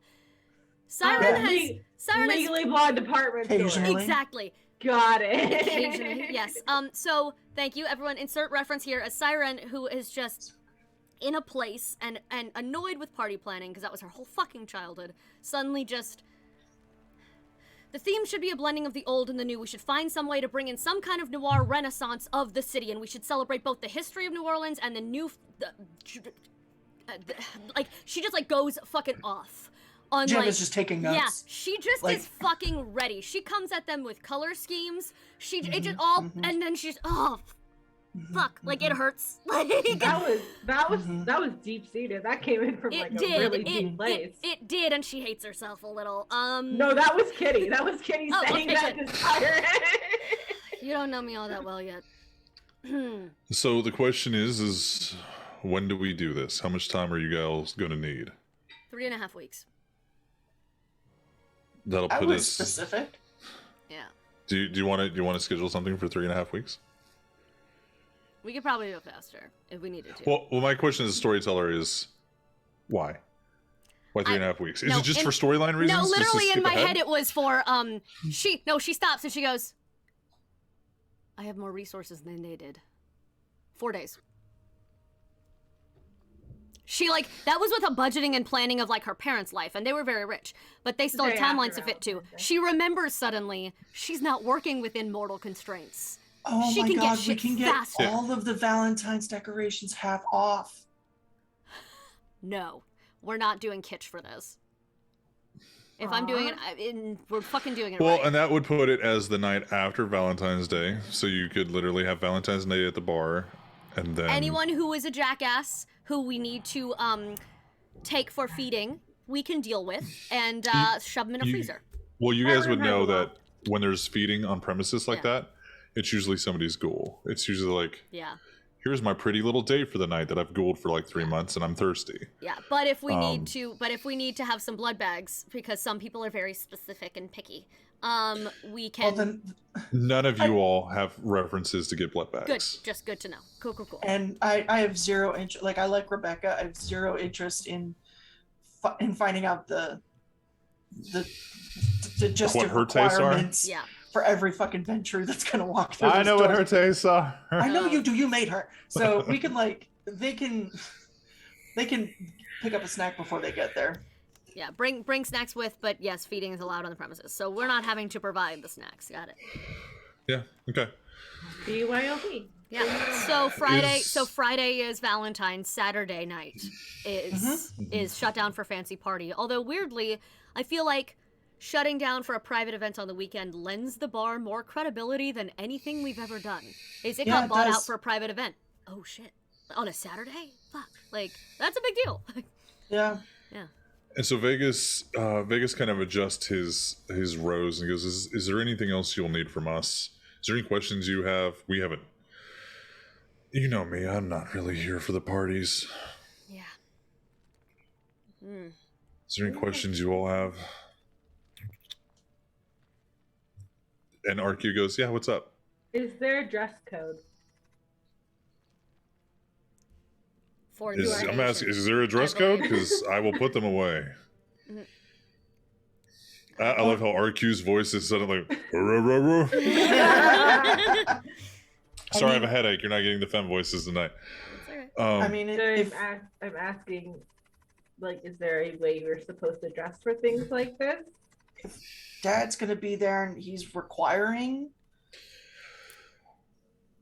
He also said it was up to you all. So in this situation, he'll probably dress however he wants to dress because there's nobody in this fucking city that can tell him otherwise. But you all are doing the theme. Again, that's why I wanted to go with something that blended the old and the new. So like let's jazz bar 1920s. Like let's find a vibe. Which is funny because there's a lot of vampires in New Orleans who was around for yeah. 1920s. Dust off your vintage favorites and bring them. But with it, you're just a Ventrue mobster. Just like, I've been waiting years for this. Yeah, that's exactly what I want to do. But fedora that perfectly fits and doesn't look like a douchebag. But the music that's playing is postmodern jukebox. Because it's modern songs in the jazz, and that's the vibe. The vibe is anything that would fit in postmodern jukebox. Their sound, their CDs, their everything. That's the theme. That's the vibe. Do you say that out loud? Because Vegas is just gonna be like, oh, okay, yeah, exactly. Exactly. Under Vegas knows what's up. Yeah. Yeah, exactly. So yes, please. Done. Kitty is just. Jethro's trying to eat my chocolate, fucking hot chocolate. It's like from the box. I'm just like, whoa, this smells like chocolate. Stay the fuck out of my shit. Vegas is obviously upset that he didn't come up with postmodern jukebox himself. And Siren preens a little bit and sits a little straighter. No, he didn't come up with the concept of it. Not the theme, but like it as a thing. Oh, fuck. That's fair. That's fair. It's just a kindred. Whoever created postmodern jukebox, I can't remember his name right now, but he's actually just a kindred who's been sitting around making. Yeah, he's been making the same music for 60 years. Scott Bradley. And He's like, I have my style. It's fine. Okay, so we're gonna take a quick break, and then we're gonna have one night before. So we're having Valentine's Day and then the party. We're having just party. We'll let you guys, the bar can either run as normal during Valentine's Day and let you guys kind of decide what you're going to want to do. We're going to have a little like an off-screen kind of deal when we come back, or we'll just dive into it. So you guys stay tuned, viewers. We love your face. Go get you some lovely Vitae to drink, get your hydration on, get you a snack, and come on back. Mm-hmm. Welcome, everybody. Hopefully you got your Vitae and your snacks. If not, I'm sure there's a mortal nearby. But we were just talking about that kitty here, Cat, can now turn into a puma. That's her chosen animal form as a gangrel. But also because of animalism, she can actually send her beast and frenzy it into someone else. It's less about sending her beast into somebody else than pissing off the beast in another person to cause them to frenzy. In theory, she could just pick a kindred in the room and magically piss off their beast so bad that they go into a frenzy and cannot control themselves. Which could be, in an Elysium, a death sentence for that kindred, because there's no way to prove that your beast was then riled up by someone else's. I need to play a gangrel assassin immediately. That's brilliant. Yeah, they can be super fucking... We all need to keep Kitty on a good side. I was planning on it, but now I'm extra planning on it. She could literally cause Victor's beast to frenzy while he is, like, walking around the city. Oh, but he'd kill everybody.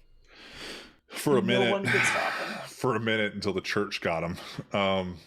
He would take down a lot of them in the way that on the way though, like Possibly. fucking a lot of them. Possibly. 2 birds with 1 stone. My favorite thing with the gangrel frenzy is that you get like aspects of your beast if you frenzy and it stays around for a day. Fur.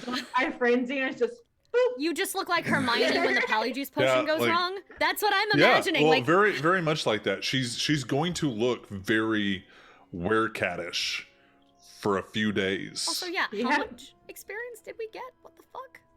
Well, she's talking about the 6 that you guys got during the downtime. Yeah, I think it was 6. Yeah, that's what I was making sure. Thank you. But if you guys would like, we're gonna do the 3 after. We didn't do 1 after the session 0, but it's gonna be 3 experience after each live stream. Whether you're here or not, you will still get that 3 experience because while you may not be here, your character is doing shit in the world. No, we have to hamstring Matthew somehow. That little vamp biter. It's too powerful.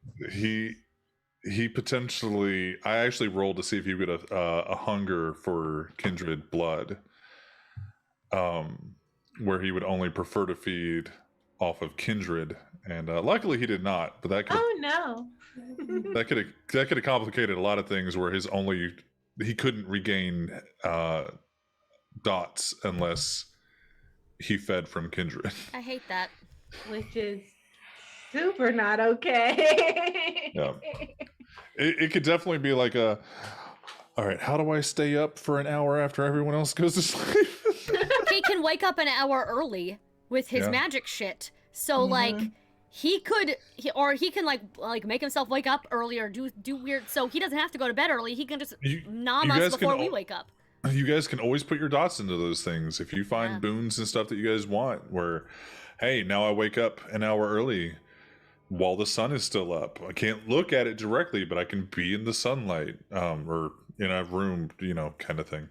And I dance, and the kitty cat. She's a kitty cat. Just because kitty. I will always think that now. That is I love being the cutest thing in the room, but also the most deadly thing in the room. Cute and murderous. The whole look, she's just balancing on a looks chair. Like a cinnamon roll could kill you. Looks like it kill you is a cinnamon roll. And then you have cat. It's like, looks like a cinnamon roll, it's gonna kill you. Looks like it could kill you is a cinnamon roll.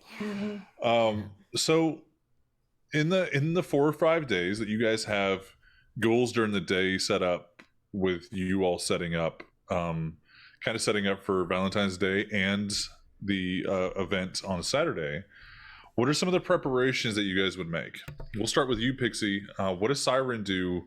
Who does she hire? How many people does she hire? Are they ghouls? Are they some of them ghouls? Are they mainly Vegas's Toreador kindred that he trusts? Like the rockers of the Toreador, should I say? She would like to hire a band. And she would actually like to play, but she has a feeling I have a feeling she had a lengthy argument with Vegas about that. Vegas would allow you to play. This is for you then all, technically. Fucking never mind. Yeah. She is goddamn playing. Never mind. She's building herself a band. Because fuck it. If I'm doing this, I'm doing it right. So she does need to find some accompaniment though. Because she drum. Or are you drumming and singing? Or are you drumming? She's gonna drum and sing. Okay. So she needs to find guitar, bass, all that shit. Backup singer, backup vocals. She trusts Vegas on that weirdly.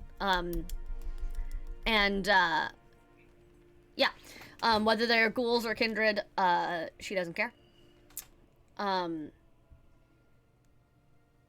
They need to be able to rock. I would like Jack Black as a ghoul.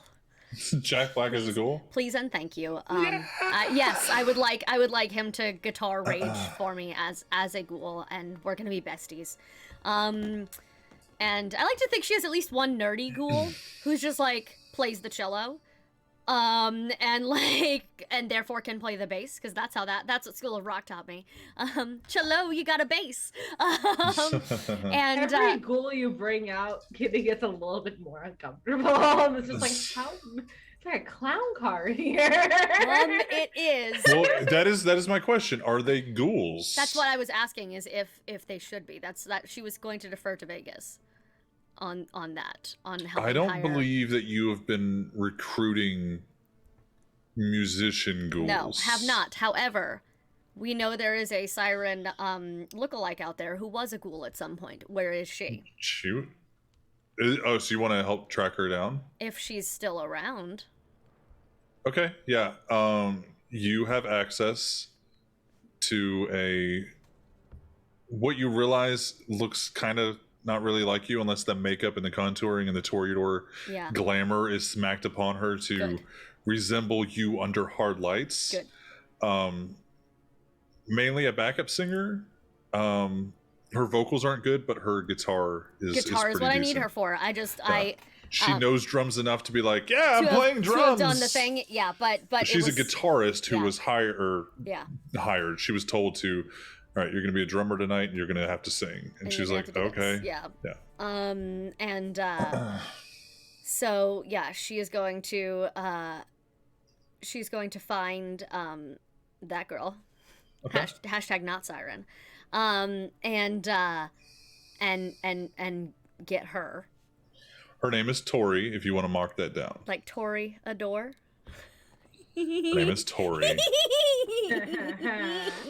I'm happy. Sorry, it made me smile. Cool. So Tori is definitely part of the lay band.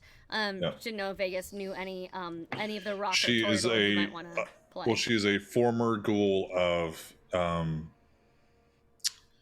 Primogen, the former Primogen. She now belongs to Vegas. Yeah. Because that's how that shit works, is either giving away ghouls or inheriting ghouls. And he inherited a lot of the rockers, the performers of New Orleans, who could be in a variety. Yeah, he said, okay, if you have any like blood in your system and soul, that he took you, and if you're just a pretty face on the wall, he gave you the other Toreador. He had no use for you whatsoever. She would like to play with some of his favorite rockers. That's all. Okay. What are you looking for? You have a guitarist with Tori. Need a bass. Okay. Need a keyboard. If we're playing if we're going postmodern jukebox vibes, need some horns. Trumpet, trombone, sax. or tuba. Okay, you want a trumpet and a sax and a keyboard and a guitarist and a bass guitarist and a drummer and... Correct. And we're building an orchestra. Yes. And Siren is going to, it's like an 8-piece band in postmodern jukebox. They have like the same every time. And because her specialty is stage design, she would like to layer the stage and put everyone on different levels. So here's my question. Yes. You now share a similarity with Tori because she is now one of Vegas's ghouls. She's naturally a better performer than some others. Mm-hmm. Are you going to be requesting any actual kindred, like you have of your similar? Yeah. Yes. Actually, yes. Okay. Oh, that sounds like a bad idea. You sighed. Are you going to ask Vegas to perform? I would like to, if he's allowed.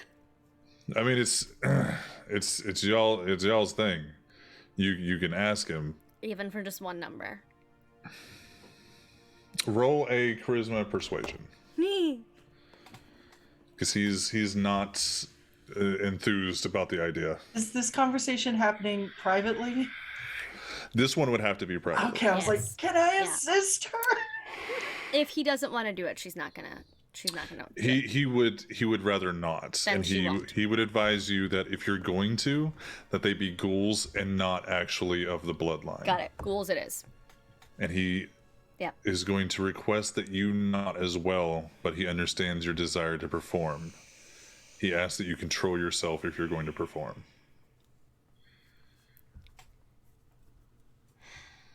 She won't perform. She'll find a different drummer. Okay. We're going to assume that you all, because we did do a night to skip ahead,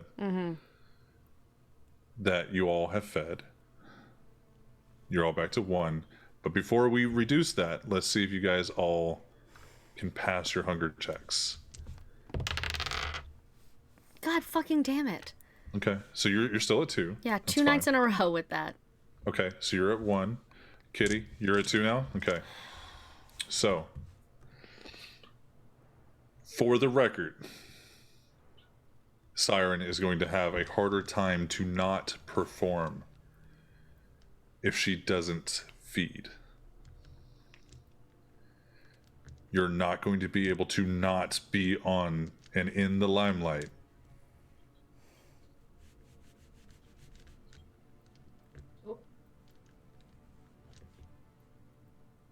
Goodbye. I'm letting other people do their preparations now because that was a leading up to. If- Oh no, they froze. But I should be. you're back now. Sorry, what were you saying? If you were going to perform, it would just be a willpower roll to see if everything is cool and you just perform. If you want to. If not, it's going to be a willpower to not perform. Yeah. This is something we didn't really get into in season 1, but in season 2, everybody's little special stuff Yeah. is going to come up more often now that you're more comfortable with your characters. So, would you like to perform and take a willpower, or would you like to? She's gonna Roll try a to will- avoid it. Okay, we'll get to that then. But she will design the stage accordingly. Doing fun levels of this because stage design is like Yeah. her whole thing. I like to think it's levels that progressively represent the music history of New Orleans. So like Okay. below, like it's a timeline, like just subtly decorated and designed to fit all the different decades of music history for one for each instrument. Yeah. All right, so you have your bands. You and Jem designed the set and the stage because you guys both. I thought you guys both had a specialty in that. Mine's just in audio. Oh, okay. design. Yeah. So between you setting up the stage and getting the band ready, and then Jem helping test that. Jem, what else do you put? I'm putting together a playlist for when the band takes breaks. Okay. Of some of it's like she's setting up a phonograph at a very old Victrola, which I actually have in That's my cool. yeah, it's my grandmother's Victrola. So it's New Orleans, she could absolutely find one. And she has like original press EPs and LPs from the 20s, from the 30s of some local bands I like that it. to play sort of while they're resting. And then in between that, she's playing what she thinks are the Primogen songs. Okay.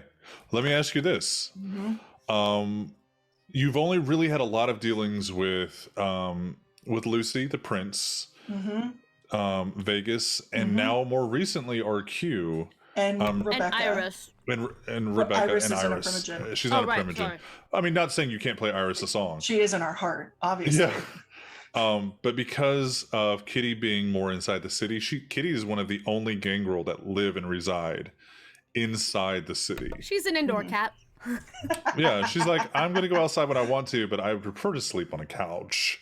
Again, Kitty is the human experience, just boiled down to its nuts and bolts, man. Roll me an inside awareness.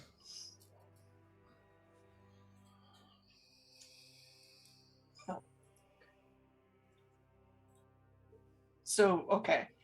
Was it is make sure I'm doing the right one. Sorry, no. Intelligence awareness? No. Intelligence insight. I'm sorry. No, you're fine. You can either do intelligence insight or charisma insight. Kind of depends on you. Do I have charisma? I You do. They're similar rolls. This is one dice difference to roll on charisma. Yeah, well, I would like. So I got 4 successes. Okay. So if it comes up, that will be it. So go ahead and make a note to when you're deciding someone's song. That is going to be your roll. Is your charisma insight to depend on whether or not you? Because I mean, I'm not expecting one that I know everyone's song or that the players know their character's song, Yeah. But Jem may, in fact, know their character's song. Yeah. Did you figure out my song yet? No. and we will just like you guys get to actually talk to each other. But as far as like NPCs and stuff like that, we'll just assume that when she rolls well enough to know their song, she fucking knows their song. Even if they would like, if Rebecca Chase wants to listen to nothing but hardcore rap music, and she's never told anyone that, and only plays it very low in her headphones, and Jem figures that out, Rebecca's going to be like, No, her song is Downtown by Macklemore. It's Rebecca Chase's. God. I know. God. Honestly, I don't know nothing about mopeds. Oh my God, Kitty gets to meet Rebecca Chase. That's gonna be great. And Yeah, she's gonna step on you, and you're gonna be thankful. And you're going to thank her for it. Nah, you fancy bitch. Kitty's like, you make me uncomfortable. Goodbye. yeah, there's Oh, those two are not mutually exclusive. She'll still make you uncomfortable, but Yeah, but in a Rebecca's one of those like rubs the cat the wrong way kind of people. Just like, why are you doing that? Why? Yes. Why? And the cat's Because like, I why am I not can. moving? Take Why? this. Why do I like it? Okay. She would also like to go visit Dad Okay. because I want to see what's up. We need to know what the fuck is I coming know. in our I want to door. know what he's watching. Well, okay. So we'll come right back to that. Yeah, we can. Kitty, say that is there for it. anything that you do in preparation for a Valentine's Day at the bar? A very what is going on meeting with Primogen, the entire Camarilla Society that matters, and you all as authority figures inside the city. She does some light meditating to like deal with the amount of people that are gonna be here, and she has to be inside with them. One day if she can be in the bar alone, or like with the not with bar's closed, Jim's in her room, no one's there. She's making sure all the weapons in the bar are fully loaded. Okay. Making sure they're loaded, ready to go. That's just her own like safety thing in her brain. She'll feel a lot less anxious. She knows everything is loaded. She's also been leaving out whatever food is left over from the kitchen for the cats in the back alley. So she has collected just a horde of cats I'm good with live that. outside. Yeah, whatever isn't like given to like the soup kitchens is definitely left over for like the homeless animals of the society of the city. I have no idea what's going on with you two. Megan and I both heard inside of them instead of in sight of them, and we went very. What? Both of us Reach in went, here, grab my grenade real quick. no, like we read that Kitty We has both- to be inside of them, inside and I of was them? like, what kind of party does she think this is? And we had a moment, and then Meg goes, it's whatever party you guys want to make it. You I mean, guys it's keep fucking calling kindred. everyone daddy, and I'm confused. she thought You know she what? came ready for it to be a sex party. She came ready for it to be an orgy because we keep on using these terms. I feel bad. This is gonna be the most boring thing ever. She's gonna be so She was disappointed. expecting an orgy, and we I know. disappointed her. You go and God. expect me an orgy. And here's the thing: is you Not. guys are running this show. If you guys want to make it a fucking party, you guys can make it a party. Excuse me, I'm Malkavian. That's the one thing we do. Okay, so the band is settled. The music levels are good. The bar is decorated. The guns and knives and swords and whatever weaponry Kitty decides that Kitty's going to have for you all to use, whether you're trained them or not, is decided. And Jem, do you seek out the meeting, or are you going to wait to see if he or Lucy set something up? Oh, I'm gonna ask. Okay. I'll message Lucy. Yeah, and she messages back, perfect timing, come now. All right, I'm gonna. Oh, no one else is here. I'm gonna go. Oh, okay. What? Hey, Well, I'm I mean, gonna- yeah, I mean, Kitty's there. I'm walking on like the very rail of the top thing. This is weird. I haven't had a roommate since college. I'm gonna go see Dad real quick. So, behave. and- Dad or dad? DAD. Got it. Have fun. Okay. She's gonna pour. She's still like, is it daddy or is it dad? Dad or You need to is know. it figuring Vegas it is out? daddy. That's your difference. daddy. That's Rebecca my, Chase is exactly. my daddy. Big difference. Side note, is the bar empty when Jem leaves? Are you like going at the end after closing or something? So here's the thing. The bar's When we- never really.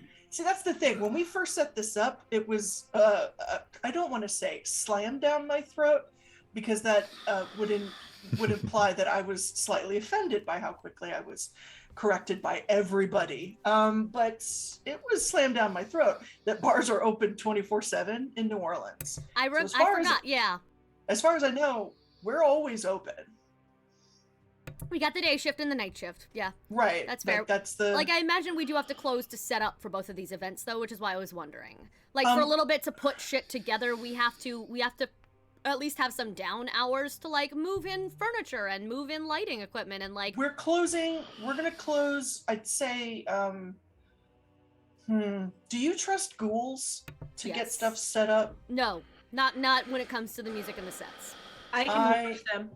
But I'm talking about during the day. Rest assured, if you give your ghouls, and this goes for anybody, explicit instructions, they would have to roll to not do them. Siren is they might not have the artistic person. flair. Yeah, exactly. Also, Siren's not the kind of person who's just going to order serving staff around to do her job for her. Yeah, when it's something she wants to do. Yeah, when it's something she even when it's something she has to do, she's not going to just make them do it.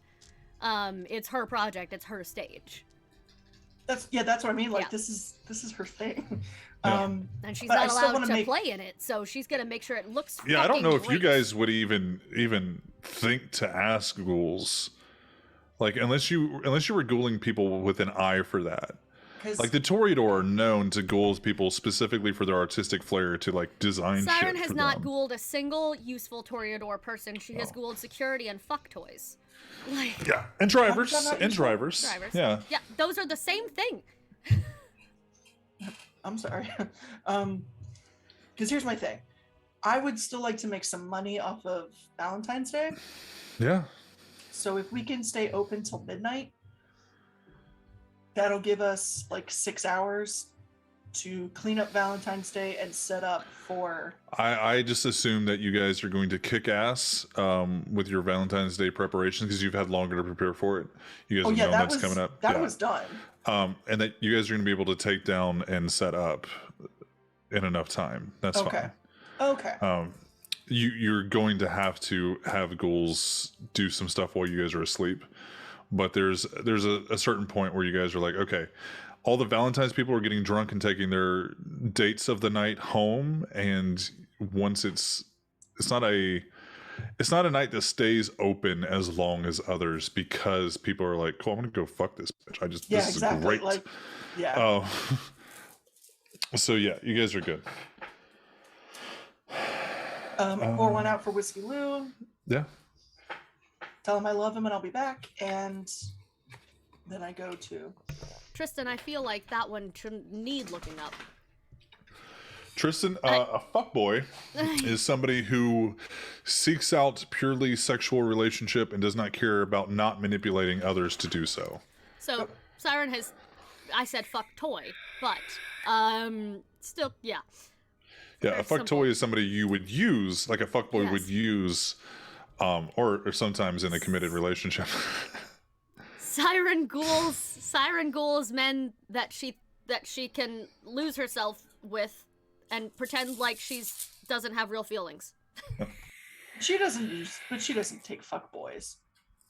Yeah, exactly. They have gross. They have substance. They're a little bit himbo-y, but they're very sweet. Himbo, yes. Himbo, yeah. Himbo, Precious, yes. She does make sure Golden Retriever Gamer Boys. She does have, yeah, actually, yes. She absolutely has some Golden Retriever Gamer Boys. I have a Golden Retriever. She's right here. And I'm a gamer boy. Come here, baby. There you go. Oh, no. Are we not the same, though? Oh, no. I'm definitely mixed between Luna and Jethro. I am adorable and hyper, and leave me the fuck alone. Yes, Get down, baby. Get down. I know. Daddy called you up for just to rub on me. Go. Listen, I feel like... yeah, exactly. Also, if you want to feed the puppies later, go sub to Sway's channel and give some treats. To be fair, Bex, for your gifted subs to the channel, they did get treats on break. They did. We're honoring that here too. Okay, if you sub here, also we will give the puppies treats. I'm not gonna turn down. No, it's not. I'm not gonna turn down give them treats, especially because I'm trying to train Luna to not be spastic as fuck. That's really fair. All right, so Valentine's Day is going to go off without a hitch. Woo! Valentine's Day is going to be great. Jem, are you going to be working Valentine's Day? Yeah. Okay, so before that, we're going to set you up on a little meeting with Dado. Yes. So you're going to go to the clubhouse. Are you going to go the warehouse route or the dragon route? Warehouse. It doesn't matter. I just wanted to know kind of gems like how does she enter? All right, so you go the warehouse route. You walk through the winding tunnels, and I say tunnels. They're not like caveman tunnels, but it's tunnels. What is it? Utilitarian. What's the corridor? The utilidors Thank you. Damn it. at Every Disney time. World. They're the under. Sure. Yeah. So you guys go through the corridor, and Lucy isn't there to meet you, and the curtains are pulled, and you open the curtains, and there are TV dinners sitting on the table. He planned family time. Oh my god. there are TV dinners sitting on the table. There is what appears to be really it's either blood or Kool-Aid, and if it's blood, it's not thick. Gotta be thick. And he comes out, and he's like carrying blankets, and he goes, "Oh, hi, you're here." Hi. And he just stands there for a second, like he doesn't know what to do now that his like path, like his what he was going to do is now changed. Do you need me to come back in a minute? Yeah, give me 5 minutes. Okay, cool. Okay, okay. She'll just close. And he goes, and about 5 you hear some like rattles. You hear fuck, and you stand there, and you just hear him moving around inside. And 5 minutes later, you open the curtains up, and he's sitting there. He's wearing different clothes. He's wearing like black khakis, and like a polo shirt. But not in the Hancock sense. Okay. Like a dad just got home from work and hasn't changed clothes. Not I'm going to go on the golf course and then murder people. Okay. Okay. There are two kinds of khakis, people. There's no beeper inside. Like I made sure to like there are black khakis, not brown khakis with a beeper. That's just There's triggering. two And he's kinds got- of khakis: dads and murderers. Yeah, there's dads and That's like accurate. psychos. That's accurate. Yes. And he's got not Crocs. What are they? The like slippers on, Like like loafers? dad house shoes. Yeah. Like the Oh, those things. They're like plaid on the inside, or like yeah, woolen yeah, and yeah. shit? Like they're like the memory foam. They're super comfortable and whatever. And he's got his feet up. He goes, "Oh, you're home. Good, come on in." Hey, Dad, and I'll like. And he kind of like pats the couch and like kind of puts his arm on the back of the couch. I'm gonna take my cell phone out and like my wallet, and put it on the table, like I'm dropping off my backpack, Yeah.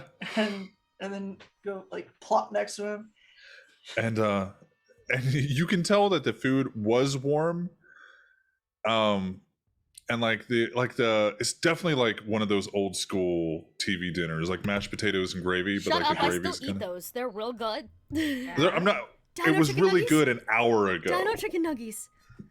There are Dino chicken nuggies. He Perfect. does love But- me. And there's like the little brownie, with the little. Yes. Oh, absolutely. But you can tell Yeah. like it's been I'm transported back to my childhood.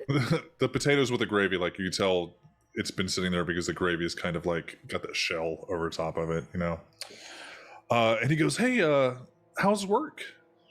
It's great. We're all ready for Valentine's Day and the big party this weekend. Yeah, so and he hands you the remote, Oh no. and he Oh, kind of dear. just kind of stares at the TV. Okay. I'm gonna flip through and try to find the thing that I think is making him act like a king. Okay. You got a couple different king shows. Are you looking at like Vikings? You're looking at Game of Thrones. You're looking at like. You're trying to fuck me. No. Are you looking for like Men in Tights? Are you looking like what kind of Make king him show Men are you in looking? Tights, Camille, please. I beg of you, Megan. I ask for nothing. I ask for nothing from Jem ever. I'm asking for this now. For this party. For Bring those the of you merry guys who men. don't know, Camille doesn't know. Camille is Malkavian, much like Jem. Doesn't share the same struggles that Jem does. Camille doesn't know how to be himself. So he lives vicariously through social media, or not social media, but pop culture. He's a mimic, essentially. He's still him. He knows what he wants. He doesn't know how to do it. So he will find things in TV and music to be a person, I will essentially. once again highly recommend you finish Community because Abed. He's very much like Abed, but Yeah. not as. He doesn't want to be funny and jokey and be friends with everybody. He wants to be a real boy. Yeah. He wants to be real, and he doesn't know how to do that without. Whereas Abed couldn't tell that he wasn't real for a very long time. Yeah, but definitely when Abed disappears completely into a character, which happens every few especially in the later seasons, that's what I imagine with Camille. Like no difference in this is just who I am. Like I am this. As somebody that doesn't have the same struggles that Camille has, or some struggles that a lot of people in the real world have, Camille requires a mask to function. And what he's doing is, this is just for people who don't understand Malkavians or don't understand Camille. He is literally giving Jem the ability to choose the mask in which to see Camille from and through. The only person that we've seen that before is Lucy. And that was only briefly in session 0. He realized in season 1, he realized during the course of season 1 that his masks didn't work because he was flipping through channels to figure out what he wanted to be and didn't know what he should be. So now we leave Jem with the choice of how does she want Camille to act through his emotions. I hate that. I hate that responsibility so much. That's okay. Unfortunately, Camille cannot make that decision himself. I know. He's realized he cannot. I love this show so much. Oh my gosh. So, something, I don't know, something nice and chill. Okay. I feel like a Family Matters or. He actually did that in one of the episodes. Yeah. We've done Family Matters before. Let's do Like a Full different House. one. Aww. Or something without a recently deceased star. But only if he's Michelle. I was gonna say Uncle Jesse. Like. No, because then I have to fuck him.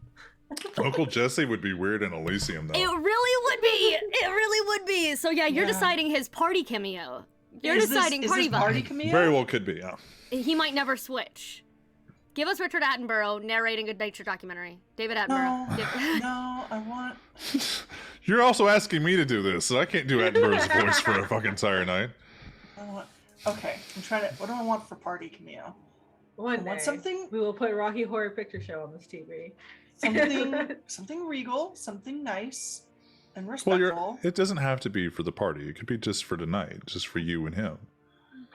I don't know. I'm putting on something with Paul Rudd. Okay. Okay, you Paul flip Rudd's through. nice and relatable. Yeah, you flip through, and you start thinking like, you know what would be fucking cool, and then next to the channel you flip to, you realize it's on TNT, and we're not sponsored, by the way, obviously. No, because tonight is Lisa Frank. Yeah, and it's and you flip through and you see Paul Rudd, and he's got what can only be his daughter in the room, and you guys flip through and you're watching the movie. Yeah. And it appears like he's on like house arrest or something like that, just trying to still be a good dad Learning magic. he's learning magic, and like a close-up illusion. And he sits down and he talks to you, and so he goes, So what are we looking forward to tomorrow night? Party. Should be fun. I was a little surprised that we were having one. So, and he looks at the TV and looks back to you. So, not all of the decisions that I have to make, and I'm sure you know this, is up to me. This is just kind of something we have to do when there's a new, when there's new people in command, when there's new people that we have to listen to throughout the city. You have me, and for some cases you have Lucy, but for a lot of the other kindred, we have new Primogen that are coming from out of city and are coming up from the chain of command. There's a lot of establishing that needs to be done. And the arm that he has on the couch, he actually reaches over and he pulls from behind your ear a coin.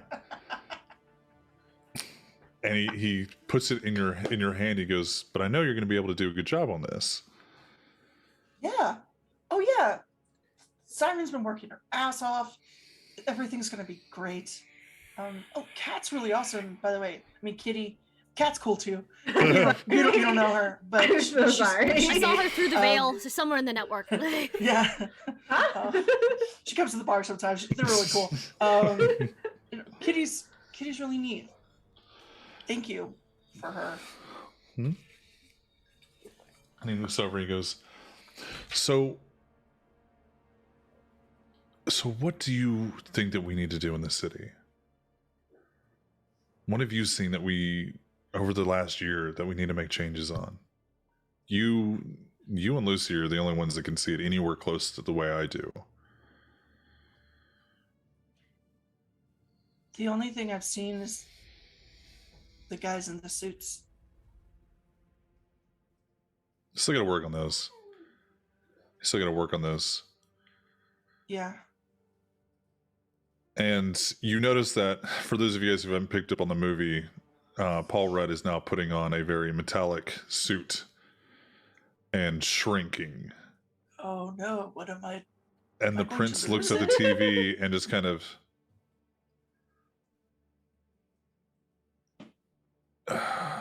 Yeah, He doesn't know and he how looks to be back to Ant-Man. you. He doesn't know how to be Ant-Man, and he looks back to you and goes, "But we can worry about the suits another day. Tomorrow is your day."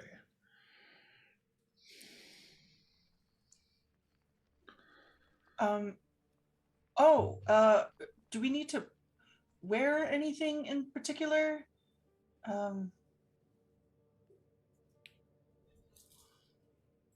Well, I was going to ask you what I should wear. This is. Well, I literally said, "No, you all do whatever you want to do." It's it's just when we saw Vegas and RQ, they were like, formal stuff, and I didn't know if you wanted everyone to like look really nice or anything. I will go in sweats and a t-shirt. I don't care. Whatever you guys want to do, I'll probably do my own thing, but you guys could do whatever you want to do. I just didn't want anyone to get like in trouble or. No, that's fine. No, we don't have to do all that pomp and circumstance stuff. Cool. As I'm literally looking up images of Paul Rudd in sweats and a t-shirt from Ant-Man. Also super ripped in that movie for no fucking reason whatsoever. Yes, he is. Paul Rudd is an actual vampire. That is how he was turned when he looked like that, so he will look like that for all movies forever. He's a good looking dude. So is his son. He has a son? He's old enough to have a son? He's old enough to have a son that I could fucking feel okay about. Fair. That man is ageless. It's terrifying. Yeah, he's like our age. So Paul Rudd's 50. Is there any... Damn. Yeah. Is there anything that you want to discuss or do with Camille, or just have family night? Yeah, well, I mean, family night. Yeah. Family night? Okay. So you watch Ant-Man, you watch Ant-Man and the Wasp. You realize that it's like a Paul Rudd movie, like movie-thon. Can we on watch TNT. Endgame? Because I love Endgame. Yeah, you watch Endgame, and I cry. when Ant-Man grows to be like 60 feet tall, or like however tall, I think it was like 300. He's fucking tall. Yeah. You actually see him like stand up, like not stand up, but like sit straighter, and like, I'm a fucking hero. Like there's a moment where he's like, I am God in this city. And then you stop the movie, and that's where he comes. That's how he comes to the party. Paul Rudd, but as God. Done. What have I done? What have I done? Flawless. Paul Rudd, but God. And you guys have a good family night. You know, you guys have started to do this more often, and realizing that he actually likes the way that you see him be. Like, he likes the suits that you put on him, essentially. He realized that when he's left to his own devices, he doesn't really know how, and this is kind of the conversations you guys have had. And he's actually had Lucy come over to kind of try to explain that a few times throughout, family nights, where you can see that Lucy has never been his like daughter mentality to him, but more of like his like drinking buddy, therapist friend, where like they try to help each other out, but she's like, he will no shit ask her what to do. And in some cases, some of the larger decisions have been made by Lucy with Camille, and not just Camille as a whole, especially in what to do with Hancock. Lucy has been instrumental in what to do with Hancock. And while you haven't really brought that up with him, there's been conversations where it alludes to that fact. Do you want to ask? I see the face like, I want to know what's going on with Hancock. Of course I do. Come on, man. Also, I apologize. Yeah, I guess his son is 14, which is... Yeah, no, that's... He does look a lot like... Tristan, edit it. No, but he is 50. Yeah. We'll fix it in post. Not just live. He's a 50-year-old as a 14-year-old kid. That dude's been fucking forever. Yeah, that does feel like he should be older. Like that. Absolutely. The whole family is without age in their looks. That's fair. That's valid. That was my dad. Oh my god. My dad was 50 when he had me. Oh. Well, I mean, he didn't have me. My mother did. But that's very impressive. So unless you ask him about Hancock, they never really do talk about it. So Hancock. while we're playing Scrabble, yeah. Do you know what you're gonna do with Hancock yet? And he looks over to the TV and he watches it for a second. And he goes, I'm going to do whatever I need to do to protect you and the city.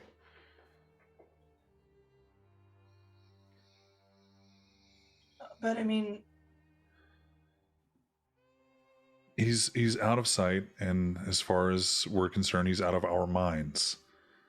If we're states, can we hear people? If you're states, can we hear? I'm sorry, this is me. Staked. What? If we're staked, can we still hear? Yes, yeah. Can he access the network? He looks for a second. He goes, I have no idea. Don't know what he can do. I know what I can do. We all have our own superpowers, and some people don't share their secrets.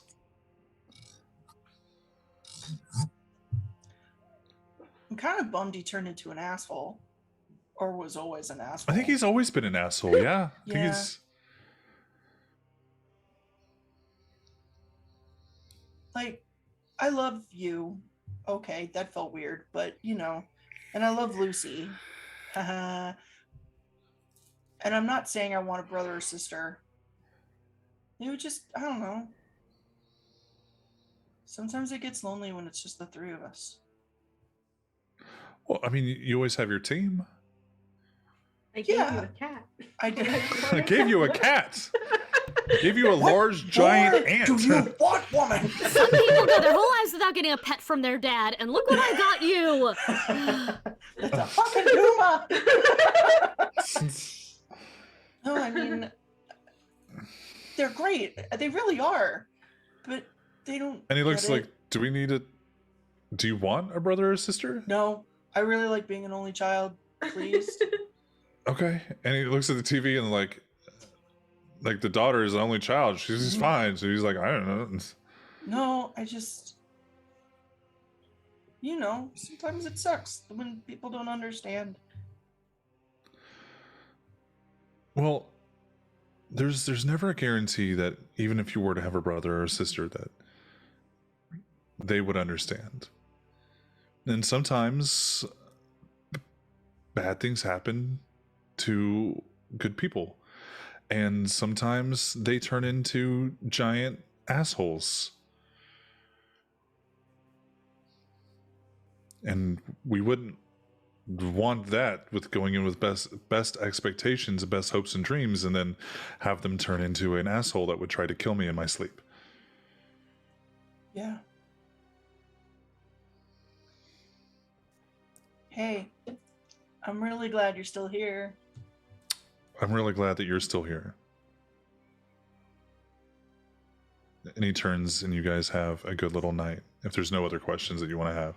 I know. And you guys have a good family night. Like, it's not perfect. It's still Camille. This is Megan's best vampire night ever. There was tits, there was Vegas, there was family time. Like, we're... This is it, man. For the I'm record, just- RQ walked out, tits out, course he into... did. Yeah. Of course. No, when she gets out of the VIP, she has to put her clothes back on, man. No, If you would This is how we have told her encourage- that, she would have. This But is New how we Orleans, she encourage could've actually- curiosity about the VIP area and make people pay extra for it. Well, it's also New Orleans this close to Mardi Mardi Gras. Gras? Yeah, they're already Yeah. prepping. No one's wearing shirts. What the fuck am I thinking? Yeah, like oh god. I want to sit in a room with Hancock so fucking badly. probably don't want to watch Ant-Man, where he's going to protect his daughter at all costs and do everything for that he can for his daughter. Yeah. Okay. You might need Game of Thrones for that, and a crossbow. We have one of those. It's behind the stage. Victor also has one of those. But yeah, so you guys have I a want to good. make it very clear that I want a bigger crossbow than Victor. I don't care if it's special. I don't mind. That's fair. You can have a bigger. His collapses. His crossbow is a grower, not a shower. It's a stealth bow. And Cody. I'm so sorry. I'm literally just talking about the crossbow. I just had to make the joke. I want a gray sweatpant type of crossbow. You know. Not everybody is blessed with a grace. Everybody in the city all of a sudden is just going, that's a big ass fucking crossbow. Amazing. And we're walking down the amazing. streets with her. We're like, ours is bigger than yours.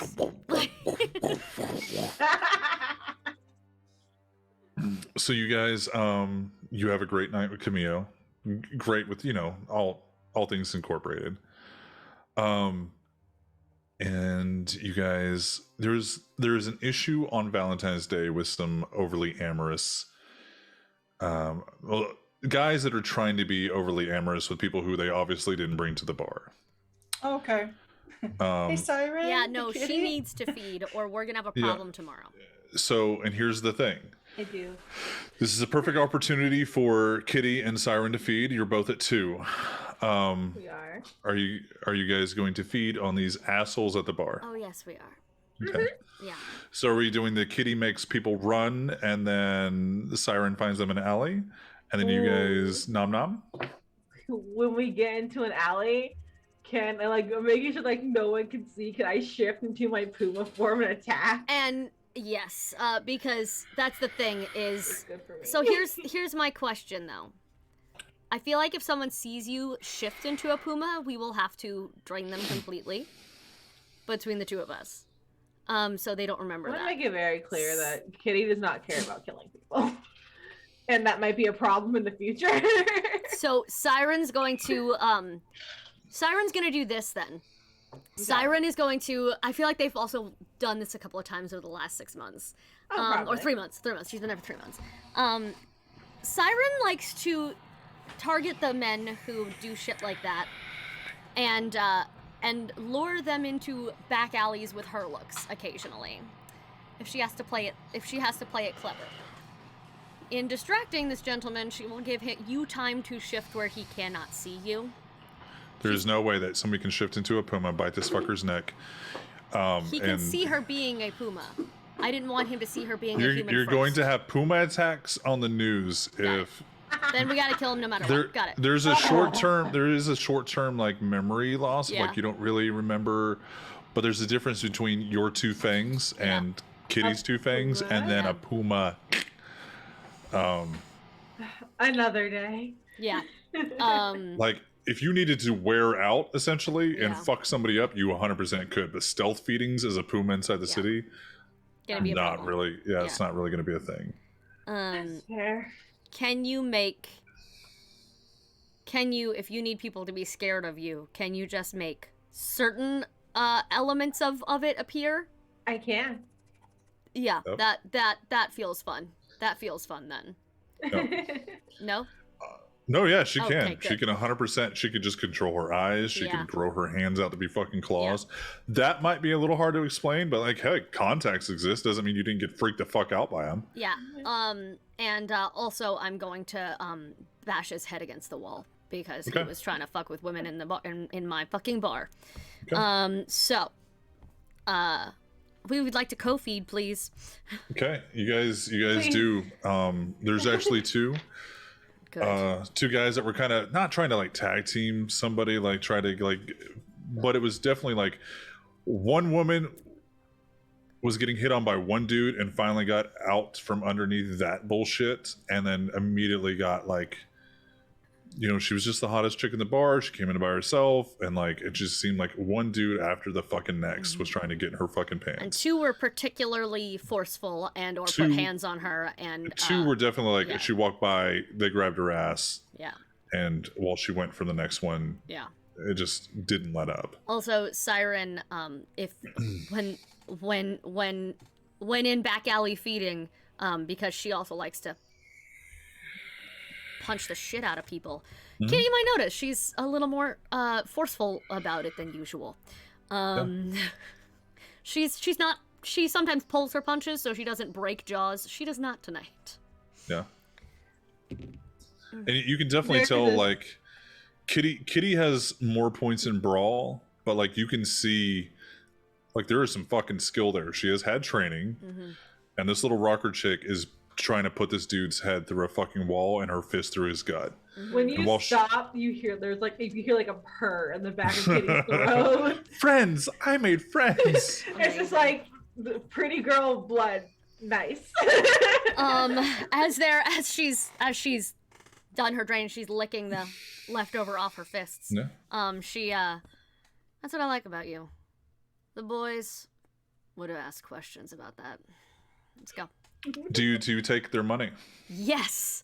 Okay. Of fucking course I do. That's how Siren makes most of her money now. And That she's not performing. Is also, she robs the people she eats. Yeah, and she's bitter about it. And she also hauls her drained one up and throws him in the dumpster. Okay. And you guys I'd did it look well for enough. if there was any like knives or weapons on them, I'd take those. I wouldn't take any money or anything. One dude has a Leatherman and the other dude has a boot knife. I take both. Yeah. And so you guys made sure to do it well enough away from the bar. Like it was a planned feeding. It wasn't anything crazy. So We have favorite alleys. yeah. So you guys are back down to one, and it's a lovely little friendo group for Valentine's Day. And so you guys quickly go back to the bar. You guys help take down. You kind of kick everybody else out that's kind of too drunk to realize the night is over and they're not going to be able to take anybody home. And Valentine's Day goes off realistically without a hitch. The bar made good money. Yo-Yo was super happy with her tips. And that'll bring us, you guys... Siren, are you crashing at the bar, or are you going to find an Uber driver to stay at? She's actually going to crash at the bar. Okay. She's going to be, while it's empty and up until the last possible moment before she has to just turn in, she is going to be up on the drums or the middle platform of the series of things. and she's just going to be playing her goddamn heart out. Okay. Jem is just pitched up somewhere, like just watching. Oh, she does like not it. notice. She does not notice. She is in a whole ass zone. Yeah. So you sit there and watch her jam out. Is it before sunrise? At Was this that? point, how long would it be before sunrise at this point? However long it takes the sun to go back down, roughly. What do you ask? Like what are you asking? Kitty just wants to. I just want to know if it's have enough time to go out to the reserve and go for like a full-on sprint run in my animal form. Yeah. Just to let off some steam. Yeah. We can say that whether you have a goal or you just have an Uber driver to take you out to the reserve. I have my car. Yeah, you have your motorcycle. Yeah, you zip on over to the wildlife reserve and you have a night or the rest of the night to run. Oh, goodbye, Slay. You ran so far, you left him behind. You left the I ran- storyteller. Maybe it's after the feeding bites to the bar you got there. I There you ran go. so far and so fast I left the Ran so storyteller far behind. away. Yep, we outran the story. Oh no, what do we do? So you guys, you take your motorcycle, you zip on over to the wildlife reserve after you fed and beat the shit out of these guys in the alley, Yeah. and you run your little heart out, and you're like, "Cool, I'm tired. I'm gonna go back." Do you go back to the bar, or do you stay at RQ's? Do you stay at the refuge? I think I would want to stay in like my cat form for a little while because it just feels nice. So I'd probably stay at the reserve. Yeah, you 100%. Like you can stay at the refuge in animal form. I don't care how World of Darkness does it. You can stay in your animal form. You can't stay out in the open during the day, regardless of what form you're in. No. But that sounds like super overpowered goodness, though. If I never leave bear form, I can go out during the daytime. It's a cat. I'm a puma permanently now. Oh Yeah, no, just- I have it as a that's puma. hello. This is our comfort pant Puma. You're not allowed to. We have a permit for her. It says she Exactly. can do what she wants. Are you going to tell the puma no? I don't think you're going to tell the puma no. I fucking dare you. But yeah, you guys. Curls up inside, goes to sleep. The next night, you all wake up. So Siren and Kitty are back to 1. Jem is already at 1. However, it's a new night. Go ahead and roll for hunger. The constant struggle. This die. Okay. This that has given me a natural 1 every single time is grounded. So you're back to 2. I am, for fuck's Okay. sake. Okay. I'm back to 2 as Jem well. is at 2. Okay, so everybody's at 2 starting off the We're night. stressed, y'all. So, Party playing 2 nights in a row is hard. for those of you guys who don't know, every clan has a little bit of a bane. Every bloodline has their own individual banes. Jace is not going to be joining you all tonight. He has homework.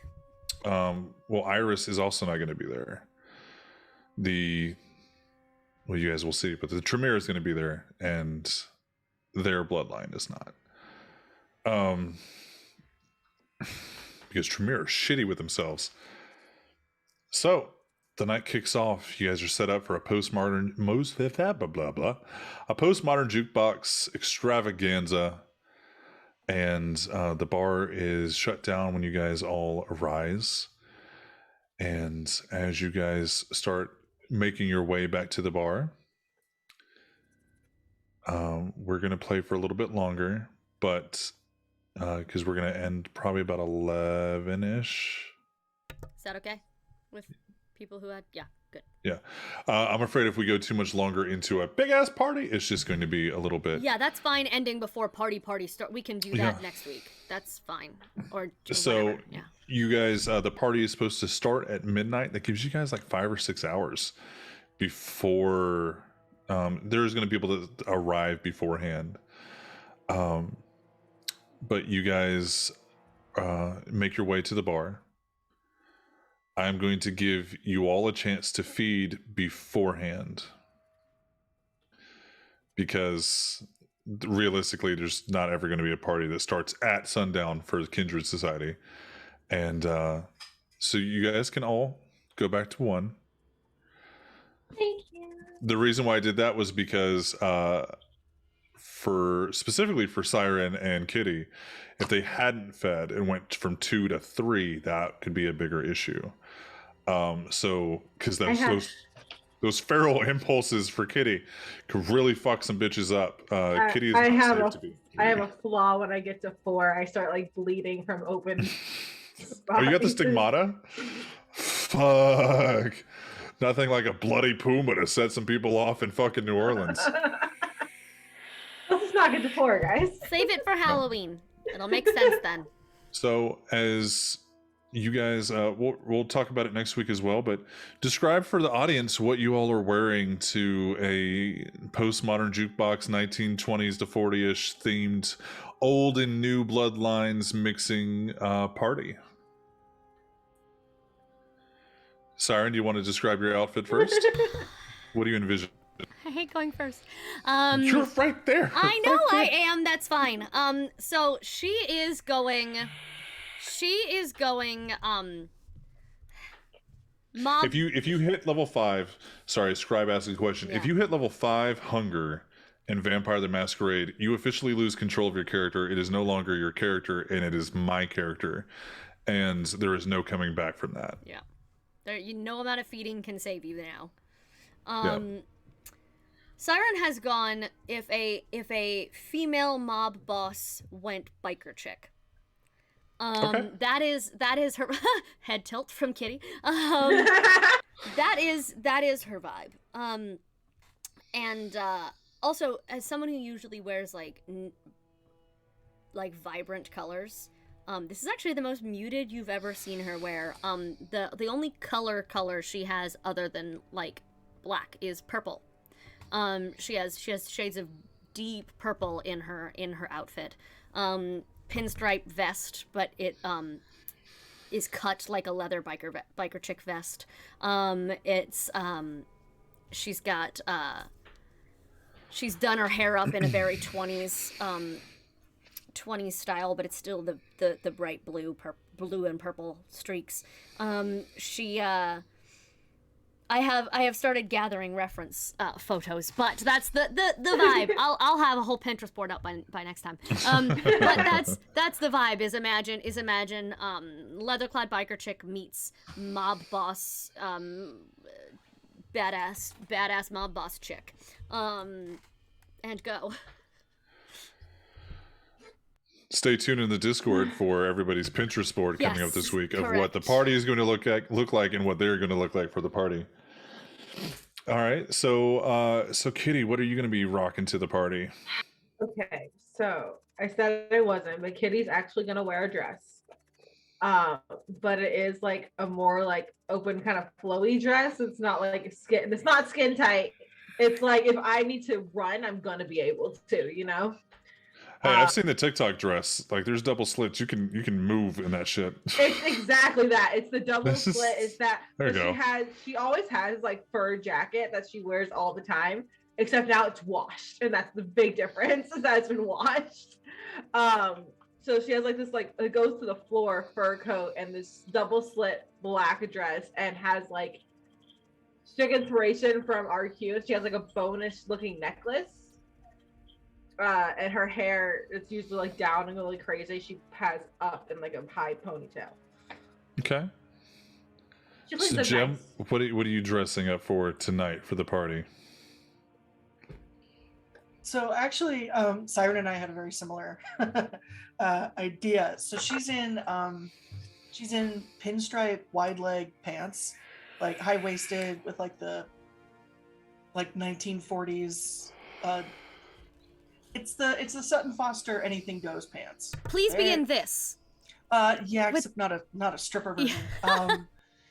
She does have suspenders, no shirt, and just pasties.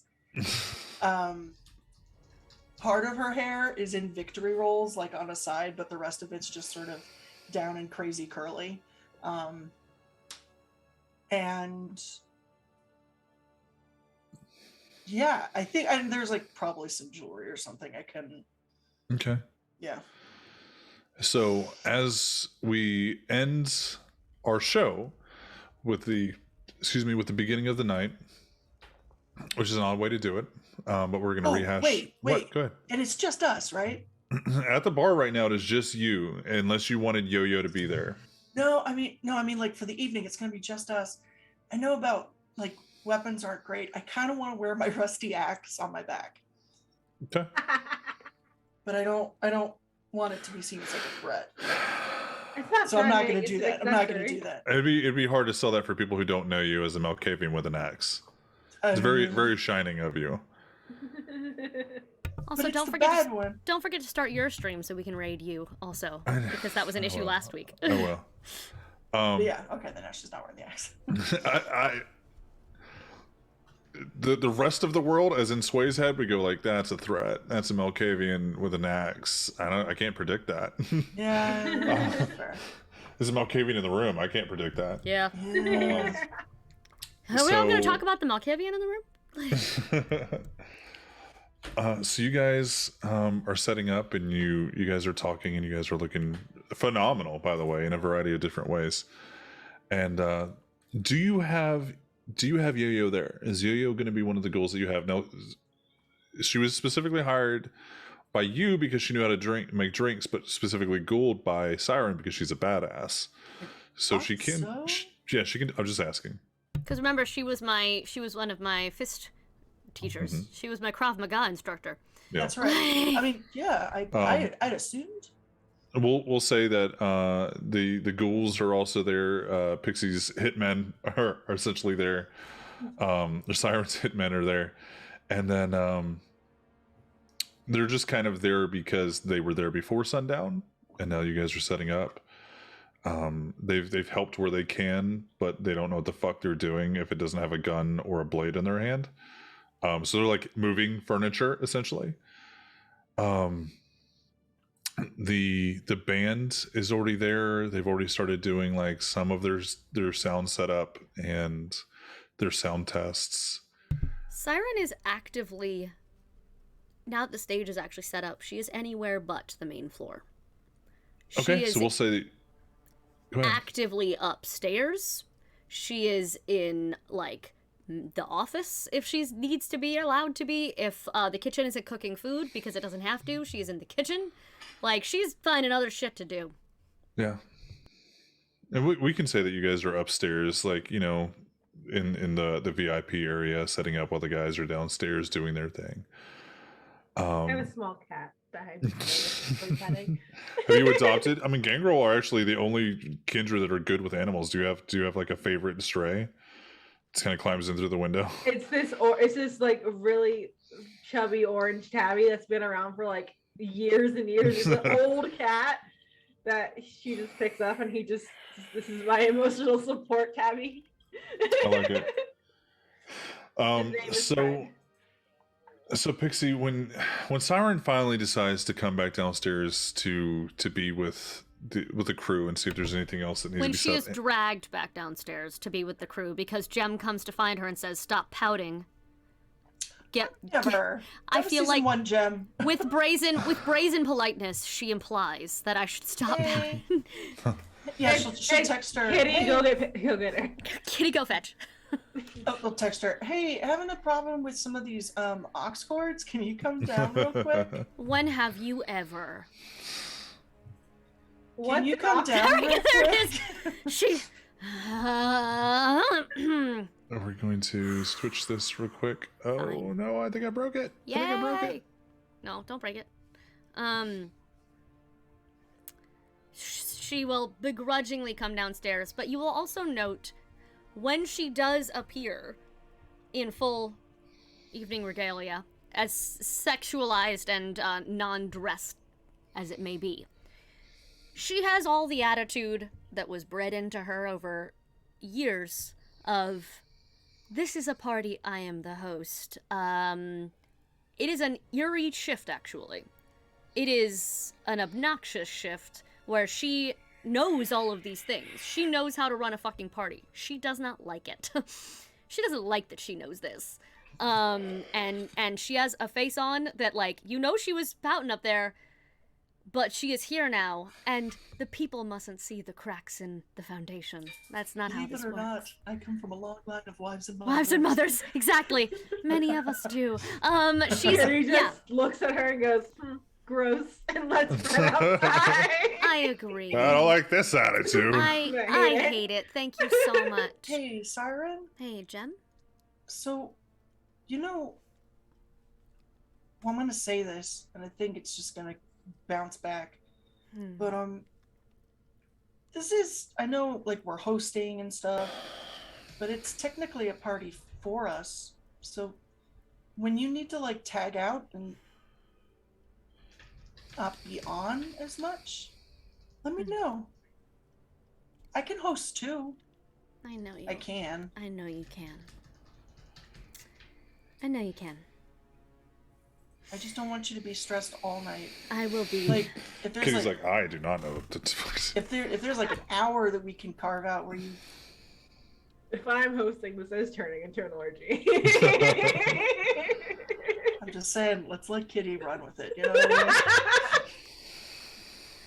Hold on, let's see what she does. Hold on, wait. She's got to. Let's watch.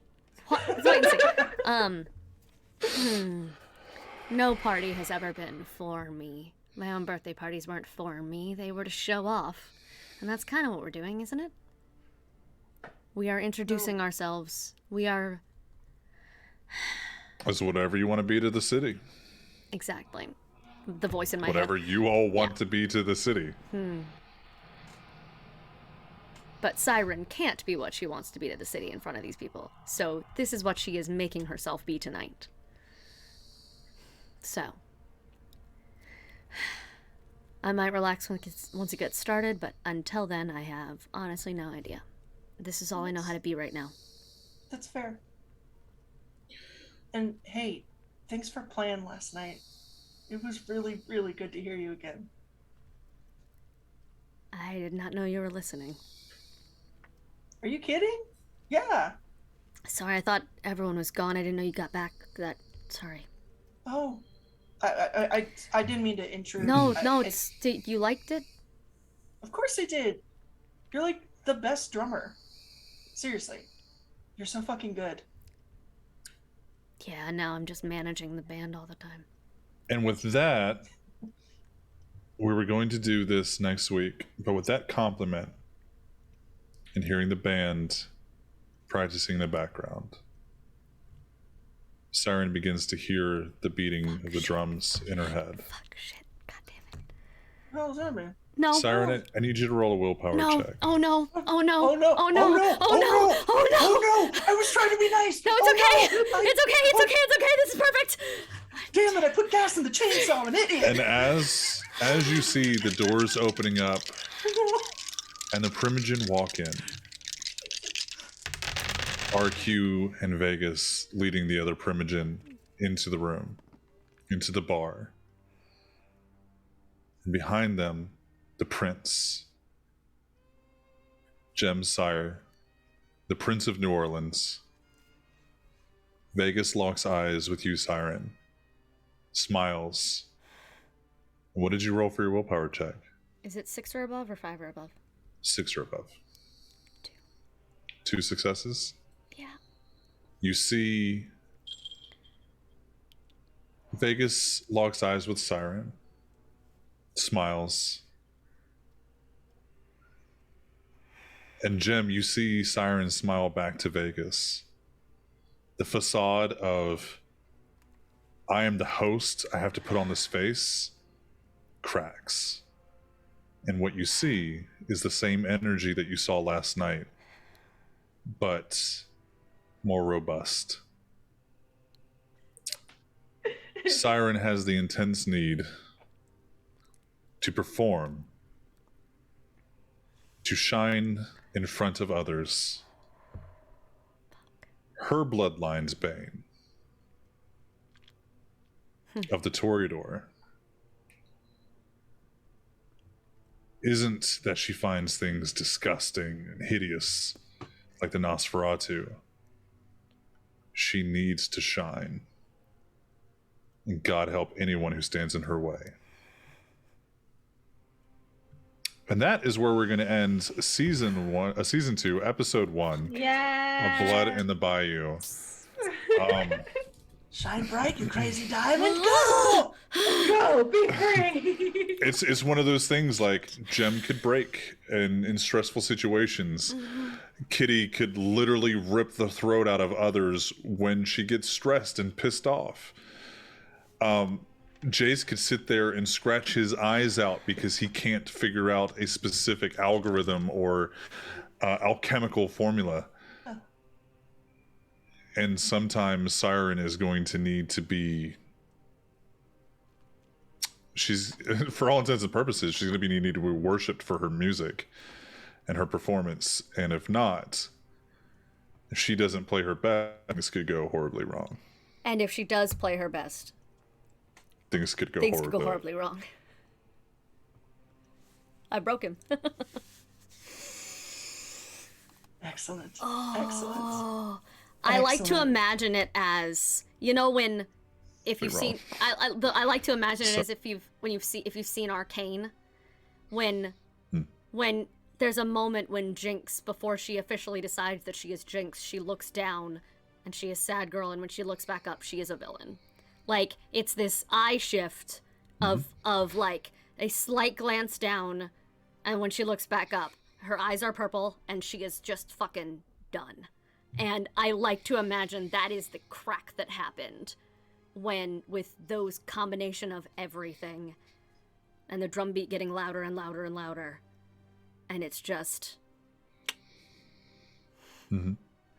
So the way that we're going to do these compulsions, these clan banes, is that they aren't going to be a one and done. There are going to be chances to recover. But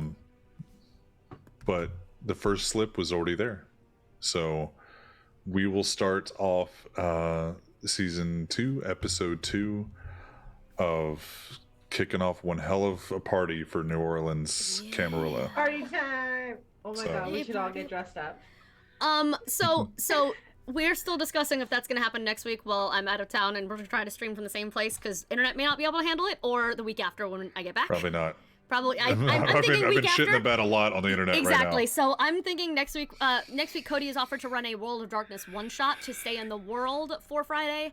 That'd be cool. So that'll be really awesome. And then, so if you're looking to guest on a Friday night, please contact within in the Discord. But next Hey, week I'll be Cody. with costume. Yes.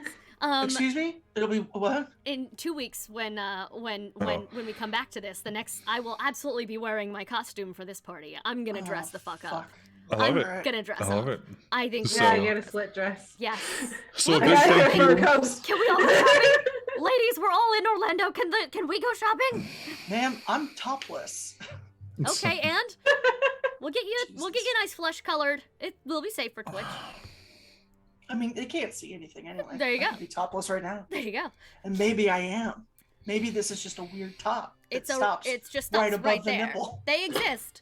why. So abso-fucking-lutely, I think next week is going to be a one shot. The week after that, we will pick up with party time, and we Yeah. will fucking have a goddamn time. I will dress up. So everybody, give your favorite emotes in chat for the cast and crew tonight. You guys were awesome. I love you. You guys are amazing.